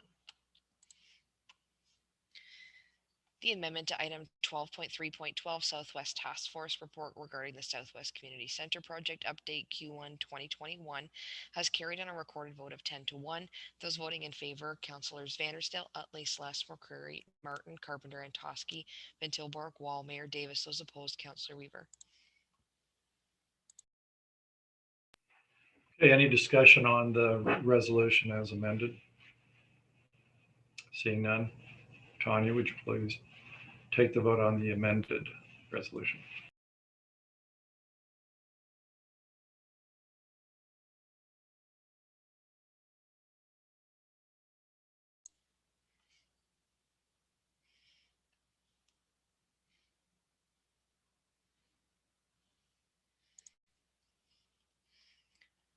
Item 12.3.12 Southwest Task Force report regarding the Southwest Community Centre project update as amended has carried on a recorded vote of 9-2.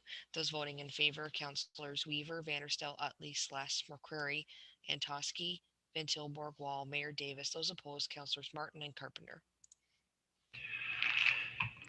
All right, we have to deal with item 12.3.2.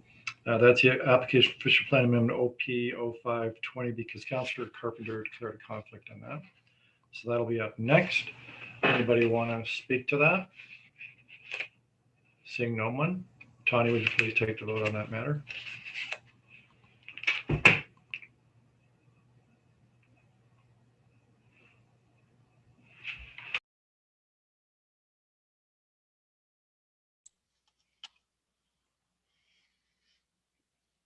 Councillor Wall, we're just waiting on your response. I'll mark that for you. Thank you. Item 12.3.2 application for official plan amendment OP-05-20 and zoning bylaw amendment PZ13-20 for 565 West Street has carried on a recorded vote of 10-0. Those voting in favor, Councillors Weaver, Vanderstel, Utley, Sless, McCreary, Martin, and Toski, Van Tilburg, Wall, Mayor Davis noting Councillor Carpenter's conflict. All right, we're on to 12.4.4. Fourth quarter casino report. Councillor Carpenter, you had a conflict in that one too. Any discussion on that? Seeing none, take the vote, please. Connie?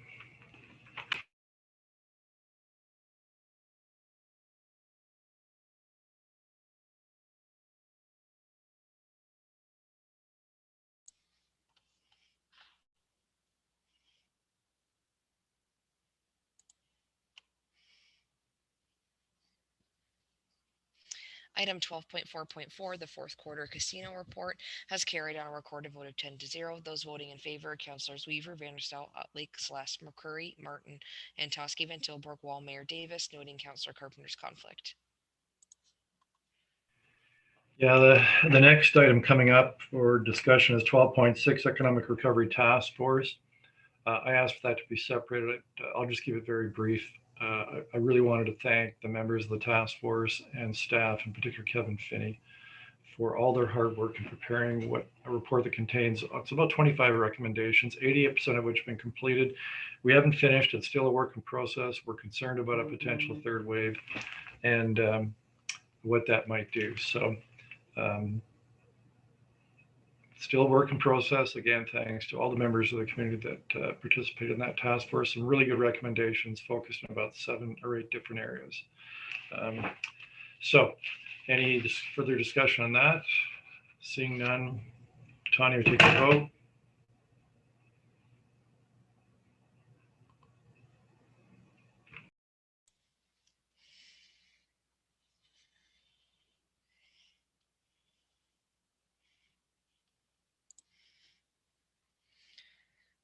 Item 12.6 being the Economic Recovery Task Force report for the Economic Recovery Action Plan update interim final report has carried on a recorded vote of 11-0. Those voting in favor, Councilors Weaver, Vanderstel, Utley, Slash, McCurry, Martin, Carpenter, and Toski, Van Tilburg, Wall, and Mayor Davis. Just if I could, Mayor Davis, item 12. That's okay. We're going back to that. Great, thank you. Don't make me look bad. Okay, 12.5.1. The referral of 2021 Brantford Police Service Board budget. Councillor Carpenter, you've got an amendment on that one. Thank you, Mr. Mayor, and I knew you caught it as soon as you spoke. I'm seeking a seconder. I'm supposing it will be my the current chair of the estimate or finance committee, Councillor Martin, that the referral to the 2021 Police Services Board budget be amended to include a return date of March 8th, 2021.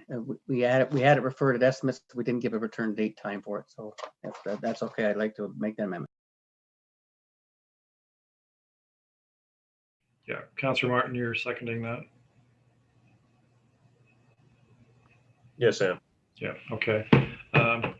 Any discussion, Councillor Vanderstel, Councillor Martin? Thank you, Mr. Mayor. How do we know that's sufficient time? Do we have a way of telling that tonight? Yeah, I believe Councillor Martin can confirm it. We don't usually allow cross questions, but he's on the budget committee of the Police Service Board. Police chief is on. Oh, police chief there? Yeah, I was going to speak to that anyway. There's already been a meeting of the budget committee set for this week, and it'll go to the full board as soon as the budget committee is finished with it. Okay. Did you want to say anything else, Councillor Martin? Okay, raised hand there.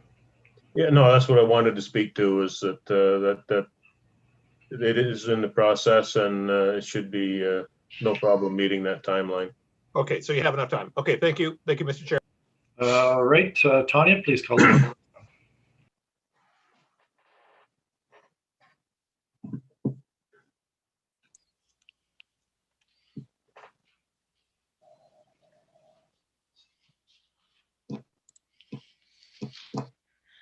The amendment to item 12.5.1 being referral of the 2021 Brantford Police Services Board budget has carried on a recorded vote of 10-1. Those voting in favor, Councilors Weaver, Vanderstel, Utley, Slash, McCurry, Martin, Carpenter, and Toski, Van Tilburg, Mayor Davis. Those opposed, Councilor Wall. Okay, we just got notice of motion and a long list of bylaws. So, you're right, Councillor Martin. You might want to mute yourself.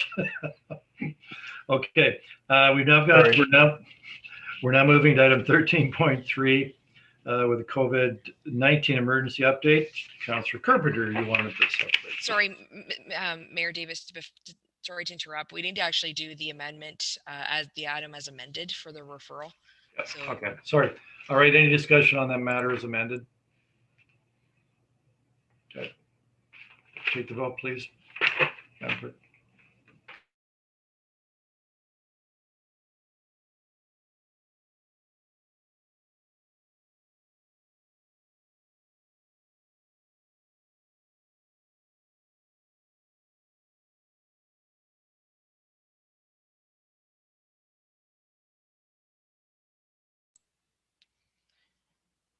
so item 12.5.1, the referral of the 2021 Brantford Police Service Board budget as amended has carried on a recorded vote of 9-2.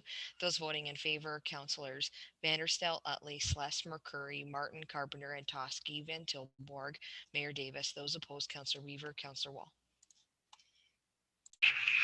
Okay, on to 13.3. Councillor Carpenter. Mr. Mayor, and to CAO Hutchinson's report. Just thank you for a detailed report, and it happens quite regularly and very seldom. Most times it gets slipped by and without any comments or questions. So I wanted to ask you on it because I got constituents who called me today, very senior constituents who, in fact, headed towards, they're actually in their 90s this coming week, and they're concerned about having no information or no notice about when they may be able to be notified of when they can get a vaccine shot or how that's going to happen. We haven't heard any. We've heard from the province that they're going to delegate it out to the 73 health units, and each health unit will do it on their own, whatever their own program is. And so we know we got members of this council that are on our health unit. I just would like to know when we would have some information coming out to the public about how they could be notified of vaccinations or registrations. Thank you, Councillor Carpenter. Through you, Mr. Mayor, if I can, to direct it to Councillor Carpenter. This was raised last week, both at our city, it's how the structure is, just for the citizens to understand. There's a city emergency operations center which deals with city operations. As most of you know, the Brant County Health Unit is separate board, separate governance structure. We have a joint EOC, which has the 2 school boards, the hospital, the health units, and a bunch of Enbridge Gas, the 2 police forces, OPP and Brantford Police, and a number of other big community partners. Last week at the joint EOC, I asked that very question, Councillor Carpenter.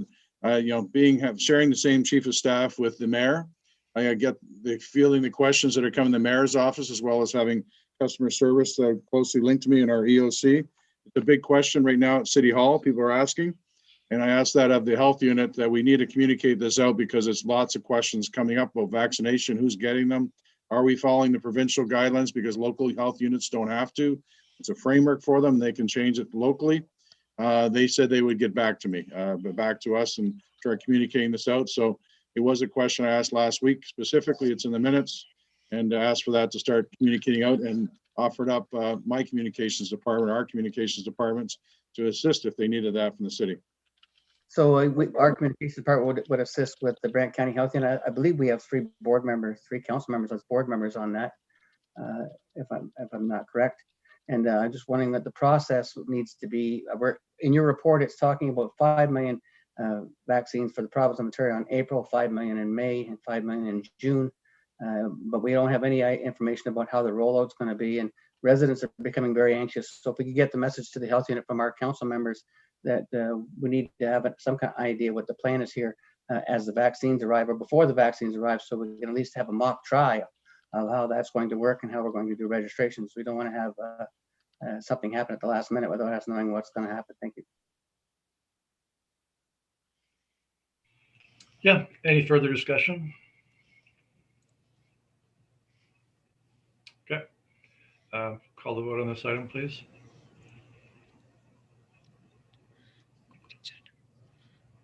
Certainly. So through the mayor, this item actually is not a part of the omnibus, so all the resolutions need to be moved and seconded independently. Yeah. Okay, you're right. So, Councillor Vanderstel, I understand you're the mover of this item, 13.3. Can you confirm that? Identify your seconder and read it. At 9:08, you're exactly correct. My seconder is Councillor Weaver, my ward mate, moved by myself, seconded by him. That report 2021-166 entitled CAO COVID-19 Update. 2-21-21 be received, and 2, that staff be directed to maintain virtual council operations until September 2021 and present an update report for council consideration on meeting operations no later than June 2021, and 3, that staff be directed to adjust to providing a CAO COVID report on a monthly basis directly to council for consideration. Thank you, Mr. Mayor. All right, so not seeing any further discussion. Tanya, would you take the vote on it, please?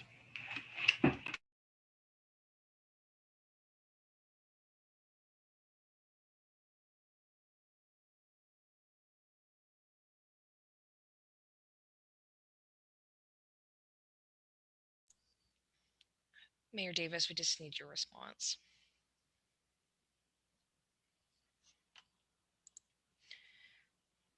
Item 13.3 being the CAO COVID-19 update for 02.23.21 has carried on a recorded vote of 11-0. Those voting in favor, Councillors Weaver, Vanderstel, Utley, Slash, McCurry, Martin, Carpenter, and Toski, Van Tilburg, Wall, Mayor Davis. Okay, we'll now deal next with item 13.2. That's the youth intensive project. Councillor Toski, I think you're the mover of that. Could you please read the resolution? State your seconder, please. I am. Thank you, Mayor. Moved by myself, seconded by Councillor Carpenter, that report 2021-149 regarding the provincial youth intensive project be received, and 2, that an increase of 1 temporary full-time equivalent service coordinator position funded entirely by the Ministry of Children, Community and Social Services from March 1st, 2021 to March 31st, 2022 be approved. Any discussion? Seeing no hands raised, Tanya, please take the vote on this one.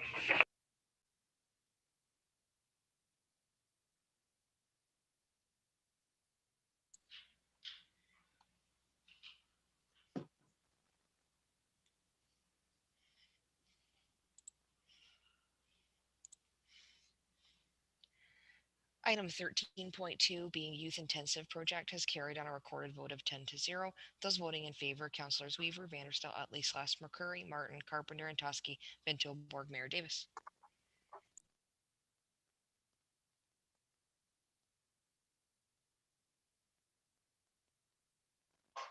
All right, we'll move then to item 13.4 regarding a special resolution in-camera meeting regarding the acquisition of lands from the GRCA. Councillor Celeste, I understand the mover of this item. Would you please confirm that, identify your seconder, and proceed to read the resolution?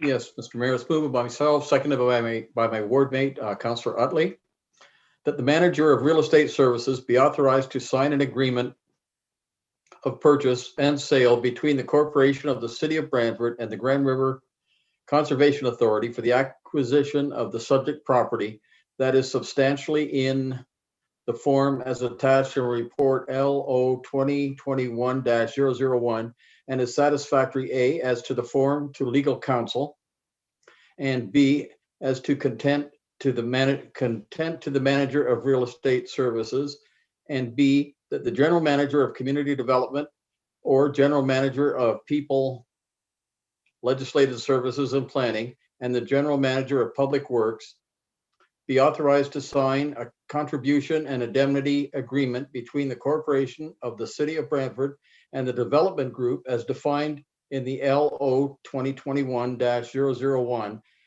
that is substantially in the form attached to report LO 2021-001 and is satisfactory to A, as to form to the legal counsel, and B, as to content to both the director of planning or designate and the manager of development engineering or designate, and C, that legal counsel be authorized to waive the requisite due diligence period upon satisfaction of the requisite terms in the contribution and indemnity agreement by the development group, and D, that without limiting other authorities, legal counsel be authorized to take such actions and sign such documents in consultation with applicable general managers as may be necessary or advisable to complete the contemplated transactions.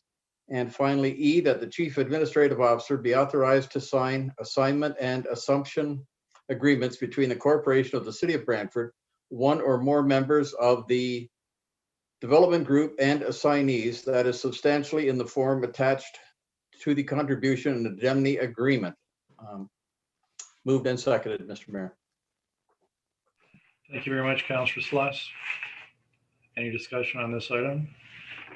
Seeing none. Tanya, please take the vote.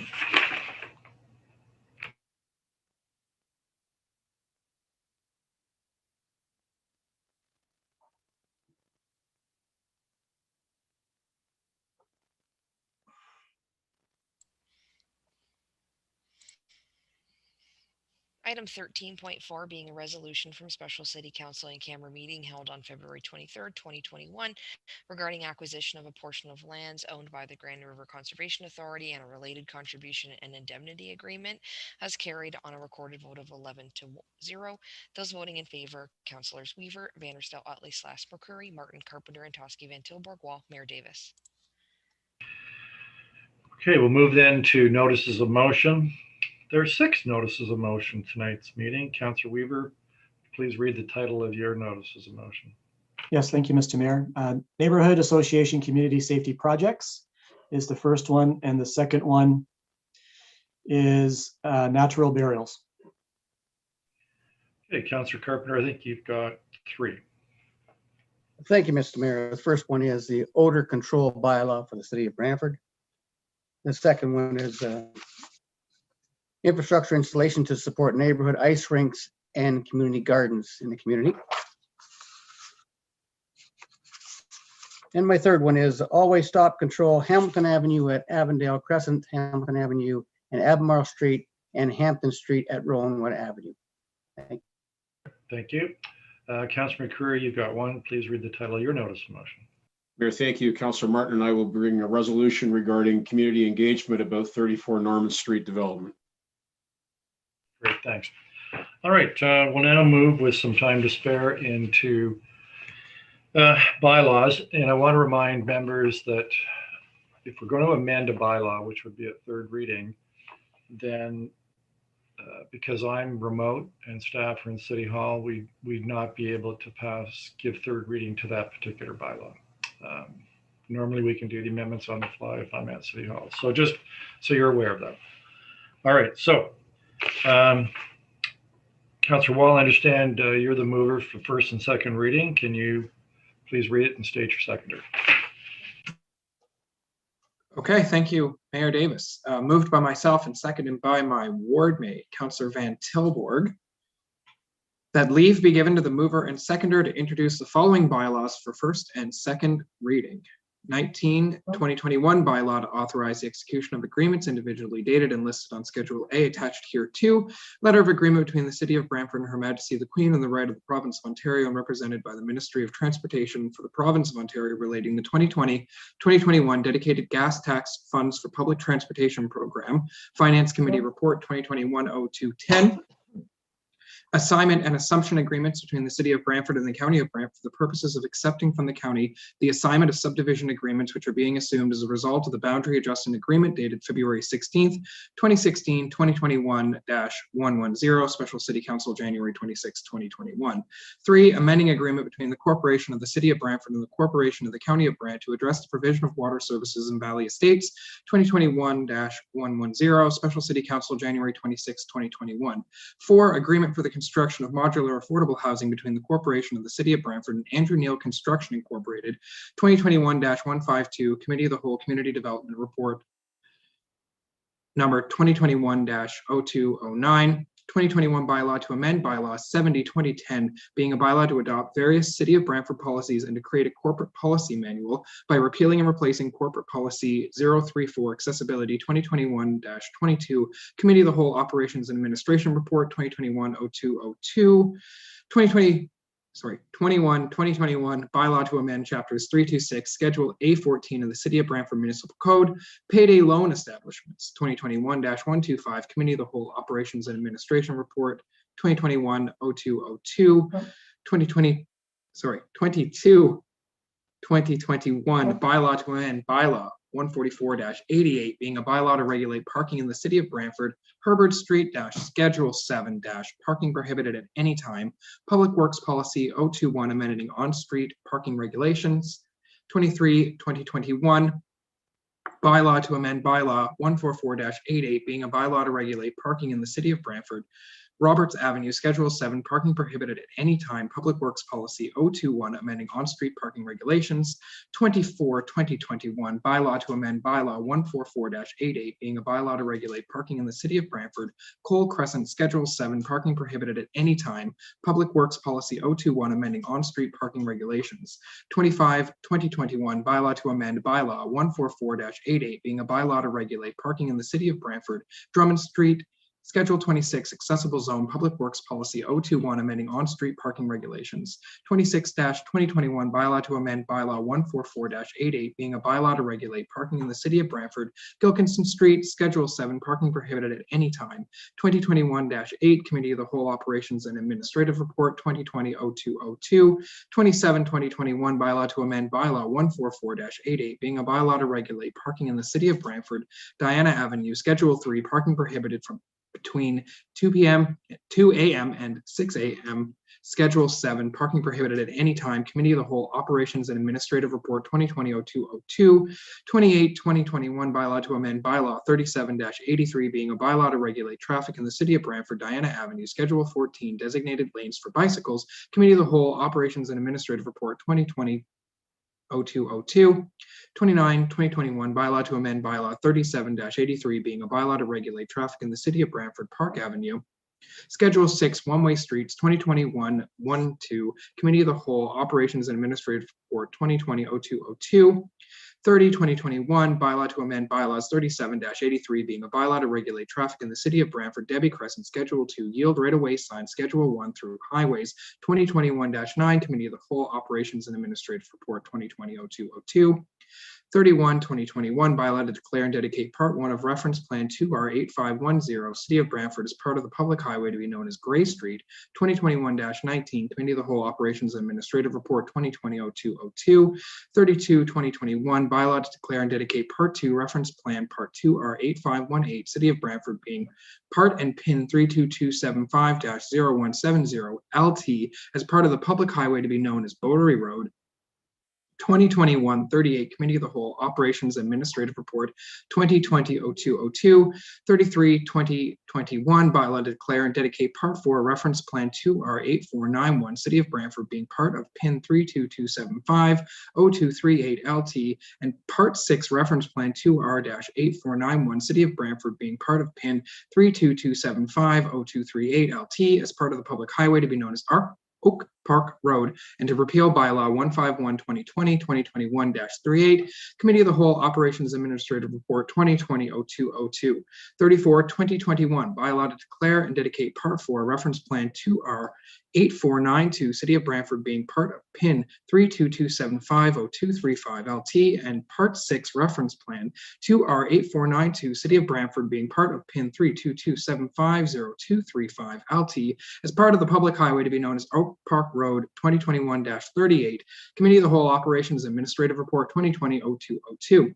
35-2021, bylaw to amend bylaw 14488, being a bylaw to regulate parking in the city of Brantford, Winfield West Subdivision, Phase 6B, Schedule 7, parking prohibited at any time, 2021-32, Committee of the Whole Operations Administrative Report 2020-0202.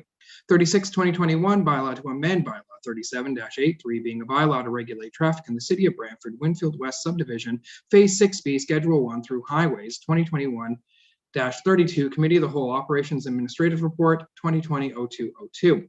37-2021, bylaw to declare and dedicate Part 4 Reference Plan 2R8518, City of Brantford, being part of PIN 32275-0170, as part of the public highway to be known as Wright Street, 2021-38, Committee of the Whole Operations Administrative Report 2020-0202.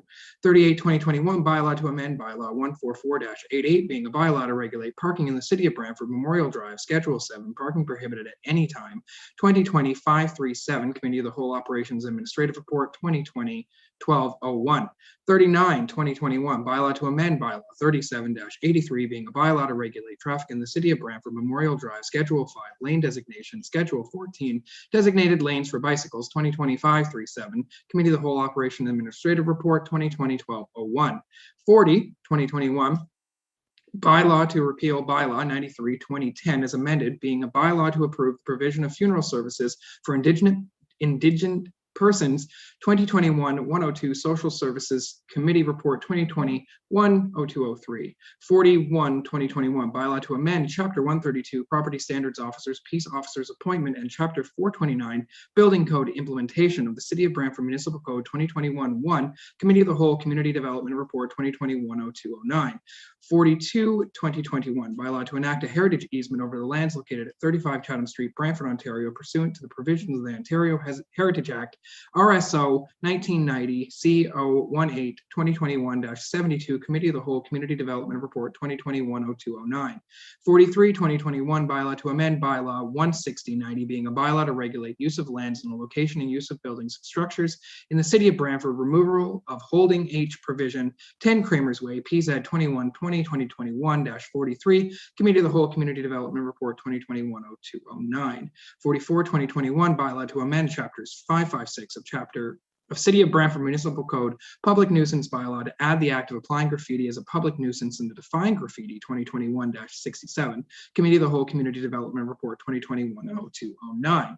45, 2021, bylaw to amend bylaw 70-2010, being a bylaw to adopt various City of Brantford policies and to create a corporate policy manual by adopting finance policy 013, development charges interest policy 2021-55, Finance Committee Report 2021-0210. 46, 2020, bylaw to amend bylaw 70-2010, being a bylaw to adopt various City of Brantford policies and to create a corporate policy manual by adopting finance policy 014, tax ratio reduction policy 2021-59, Finance Committee Report 2021-0210. 47, 2021, bylaw to authorize a new affordable housing development 177 Colburn Street West project and to make the provision for the financing of the foregoing 2021-137 Committee of the Whole Community Development Report 2021-0209. 48, 2021, bylaw to amend Chapter 492 of the City of Brantford Municipal Code, Lot Maintenance and Waste Bylaw, to add the act of applying graffiti as an offense and define graffiti. 2021-67, Committee of the Whole Community Development Report 2021-0209. 49, 2021, bylaw to amend bylaw 160-90, being a bylaw to regulate the use of lands and the location and the use of the buildings and structures in the City of Brantford by removing the permitted restaurant use with a drive-through and replacing it with a medical, dental, clinic use, which includes an accessory pharmacy affecting lands at 565 West Street. 2021-25, Committee of the Whole Community Development Report 2021-0219. 50, 2021, bylaw to adopt amendment number 220 in the official plan of the City of Brantford, OP 0520, to amend modified policy area 128 feet by removing the permitted restaurant use with a drive-through and replacing with a medical dental clinic use, which includes an accessory pharmacy affecting lands of 565 West Street. 2021, Committee of the Whole Community Development Report 2021-0209. 51, 2021, bylaw to confirm the proceedings of the Council of the Corporation of the City of Brantford with respect to the meeting held on February 23rd, 2021. Thank you, Councillor Wall. That was some pretty impressive speed reading. Yeah. All right, so we're going to automatically separate bylaws 49 and 50, 2021, because the Councillor Carpenter declared a conflict on those two items. Does anybody want any other items, bylaws separated first and second reading? Okay, hang on. So Councillor Carpenter, you raised your hand. Was there something else you wanted separate? Yeah, item 40 and 51, thank you. Sorry, let me write that down. You want one, sorry, what? Item bylaw 40 and 51. 40 and 51. Okay. Councillor Antosky? Yes, 40 just for my conflict, please. Yeah, I think Councillor Carpenter just asked for that, so. Anything else? No, not seeing any. All right, so I'll call a vote on the first and second reading of all bylaws not separated for discussion purposes.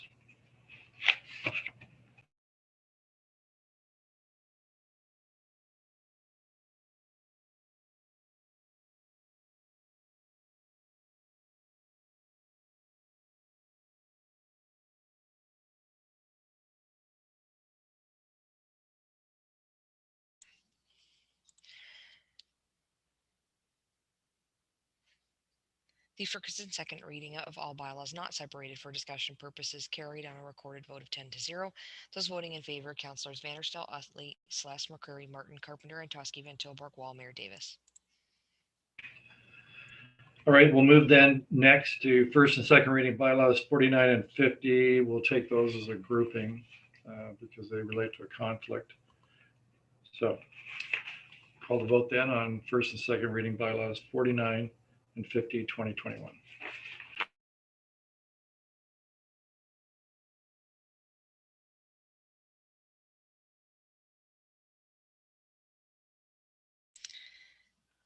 The first and second reading for bylaws 49 and 50 have carried on a recorded vote of 9-0. Those voting in favor, Councillors Vanderstel, Utley, Celeste, McCurry, Martin, and Toski, Van Tilburg, Wall, Mayor Davis, noting Councillor Carpenter's conflict. All right, we'll move to bylaw 40, 2021.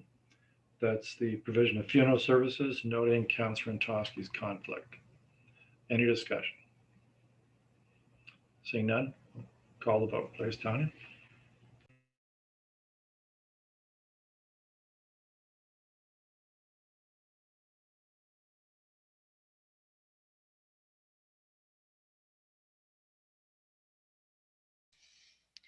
First and second reading of bylaw 40 is carried on a recorded vote of 8-1. Those voting in favor, Councillors Vanderstel, Utley, Celeste, McCurry, Martin, Van Tilburg, Wall, Mayor Davis. Those opposed, Councillor Carpenter, noting Councillor Toski's conflict. All right, the last bylaw separated first, second reading, that's 51, 2021. Any discussion? Seeing none, Tanya, would you take the vote?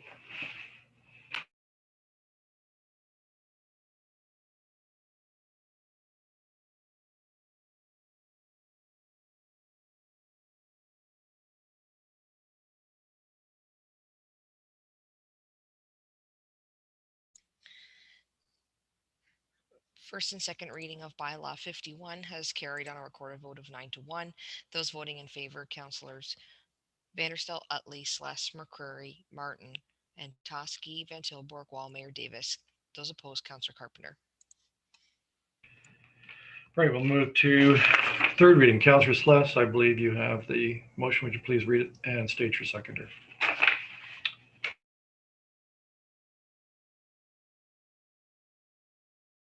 Sorry. Yes, Mr. Mayor, it's moved by myself, seconded by my ward mate, Councillor Utley. And I don't have the separations, Mr. Mayor, so I'll just move all third readings and you can vote on them accordingly. That bylaws 19-2021 through to and including bylaws 51-2021 be taken as read a third time, be finally passed and signed by the mayor and clerk. All right, so we're going to deal separately with at least three. That'd be 49, 50, and 40 because of conflicts. Does anybody else want anything separated? Councillor Corbin, you want 51 separated? Yes, please. Okay. Anyone else want anything else separated for third reading? Seeing none. All right. We'll take the vote then first on the bylaws that have not been separated for discussion purposes for third reading. So please, Tanya, take that vote.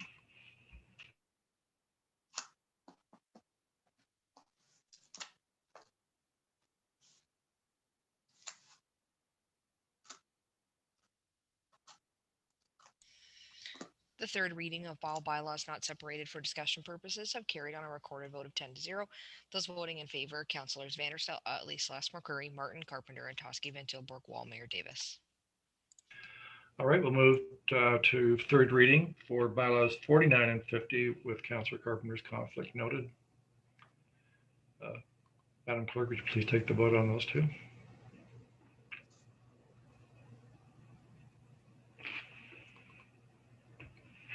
Sorry, Mayor, should 40 be, are you doing 40 separately? Sorry. Yeah, I'm going to do 40 separately.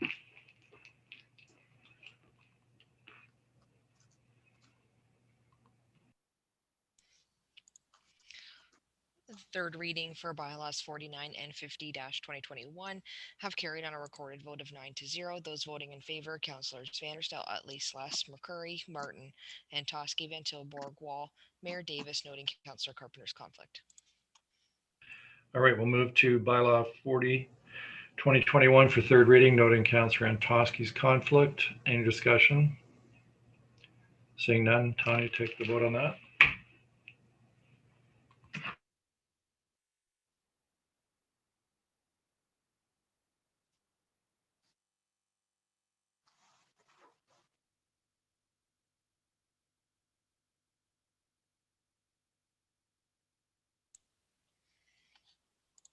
But the third reading of bylaw 40-2021 is carried on a recorded vote of 8-1.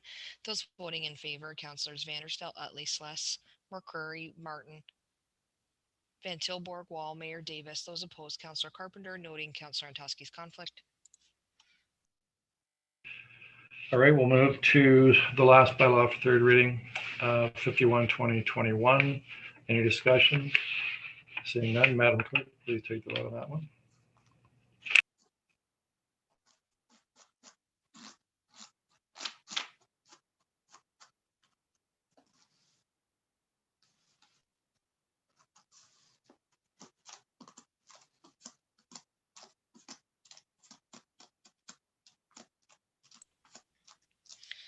The third reading of bylaw 51-2021 has carried on a recorded vote of 9-1. Those voting in favor, Councillors Vanderstel, Utley, Sless, McCrory, Martin, Antosky, Van Tilburg, Wall, Mayor Davis. Those opposed, Councillor Carpenter. All right, as I'm signing the bylaws I have that were delivered to me earlier today, let's see, we'll go around for ward announcements, starting with Councillor Antosky. I pass. I have nothing at this time. Let's go around the circle. Councillor Carpenter. Just to the constituents that I on my Facebook account, I put out the numbers every day, the COVID numbers and what's happening in the community. And if you wish to look in those or ask many questions on, I've been happy to answer as many as I can. Thank you. But they are what the Brant County Housing Unit puts out. And you may notice that, for example, they may put out 7. And when I add the numbers up, it's actually 6, but I still report 7 because that's what they put there. Thank you. Councillor Martin.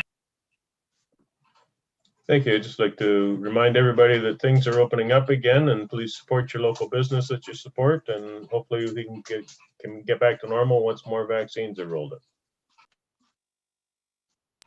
Councillor Vanderstel. Thank you, Mr. Mayor. We are headed to a bit of a warm spell, well above seasonal norms, and over the weekend should get up to 6 degrees. I have to impress upon people, as that happens, I know it's tempting to get out and walk the trails and go next to the river, but don't get anywhere near the water. It is unpredictable. It is dangerous. We lose people on a regular basis, unfortunately, all the way up and down the watershed. Exercise caution. Stay back. Don't go near the water. Please take care of yourselves. Take care of your families. Thank you, Mr. Mayor. Councillor McCrory. Oh, thank you, Mayor. There are a couple of things I'd like to talk about. First of all, I want to thank the constituent that made Councillor Martin and I aware of the awful road patch on Fairview Drive today. And just to let constituents know that during the cold weather, we don't have access to hot laid asphalt. So we put in temporary patches, and when springtime comes around, those things get looked after. But let us know if they get rough, and we'll have the works crews go out and add some supplementary material to it to keep you and your car safe from damage. Secondly, I think we owe a great big thanks to Mark Jacqueline and his guys at the department that provides us with snow services. The first few snowfalls of the year are usually a bit of a learning curve because sometimes we have new guys and guys doing new routes. And but I've got to say that I was very impressed with the way they handled all the complaints that we received after that big snowfall. And if you find that there's the odd thing that's out of sorts after the next snowfall, just let your counselors know. We can pass it on, and I can tell you that our guys do a superb job of correcting any of the deficiencies and oversights that we've done. So to our guys, keep up the good work, and thank you. Councillor Wall. Thank you, Mayor Davis. I'm just going to give a huge shout out to the 3 neighborhood associations that are in the ward. So we've got the Downtown Central Neighborhood Association. I recently attended one of their meetings, and they've got some really cool, exciting things planned for 2021. Same thing with the Eagle Place Community Association. They have just been pumping stuff out on social media. They've got their mail out if you want to stay in touch with the people of Eagle Place. And then, of course, the East Ward Echo Place Community Association. Basically, it's never been easier to be a part of your neighborhood association. You literally don't even have to leave your house. If you want to just meet with some of your neighbors it's all on Zoom. You can also join them on their social media pages. And the final shout out would be through the through the neighborhood associations and through neighbors helping neighbors. I have seen so many incredible stories of people helping shovel seniors' driveways with the snowstorm that's just happened, people going over with snow blowers and, clearing out where the plow blocks in people's driveways. Incredible stories of people going out and getting groceries for other people. Like, a lot of that stems through the neighborhood association. And with COVID, many people are feeling disconnected from people. So there may not be a better time for you to reconnect with your neighborhood. And I highly recommend the neighborhood associations because they're amazing and they're amazing people there. And if you're not a part of yours, maybe you should be. And that's it. Councillor Utley. Thank you, Mr. Mayor. I thought you missed me with my snow white hair against the white icy backdrop. Couple of things. One of there's a Homedale Neighborhood Association tomorrow night, 6 o'clock. Always an excellent association doing great things for the neighborhood. Secondly is when there's snowfalls, we had one big one last week, please park your car in the driveway. It really makes the city workers' jobs and the plowers so much easier, and they don't have to come back a second or a third time. And I just want to reiterate what Councillor Wallace said, is that, there's a lot of opportunities with all the snow this month for neighbors to help neighbors. It's it's a good time to get to know your neighbors and do good things for each other. And so I think a lot of us struggle to clean our own driveways sometimes, but there's a lot of good people out there that are willing to help each other.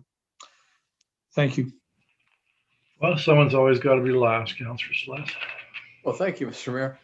Just, I guess, further to what Councillor Utley said about Homedale Neighborhood Association, their monthly meeting is tomorrow evening, and unfortunately, Councillor Utley and I can't attend. We'll be at estimates with the rest of this crew. So good luck to them tomorrow night. And I'd like to say thank you to all the neighborhood associations in our ward. We have a number of outdoor rinks going on, and it takes a lot of work to keep those things going. I would ask the kids stay off them during this warm spell. They will freeze back up, but if you start and try and skate or walk in them, you're going to create a lot of work for your moms and dads that keep those rinks going. So congratulations to all those involved. It's a lot of work, and it's appreciated because you're keeping the kids busy doing things that are good. So thank you. All right, that's it. So hope everybody has a good week. We'll see you tomorrow night. And Happy birthday, Mr. Mayor. thank you very much. Enjoy the rest of your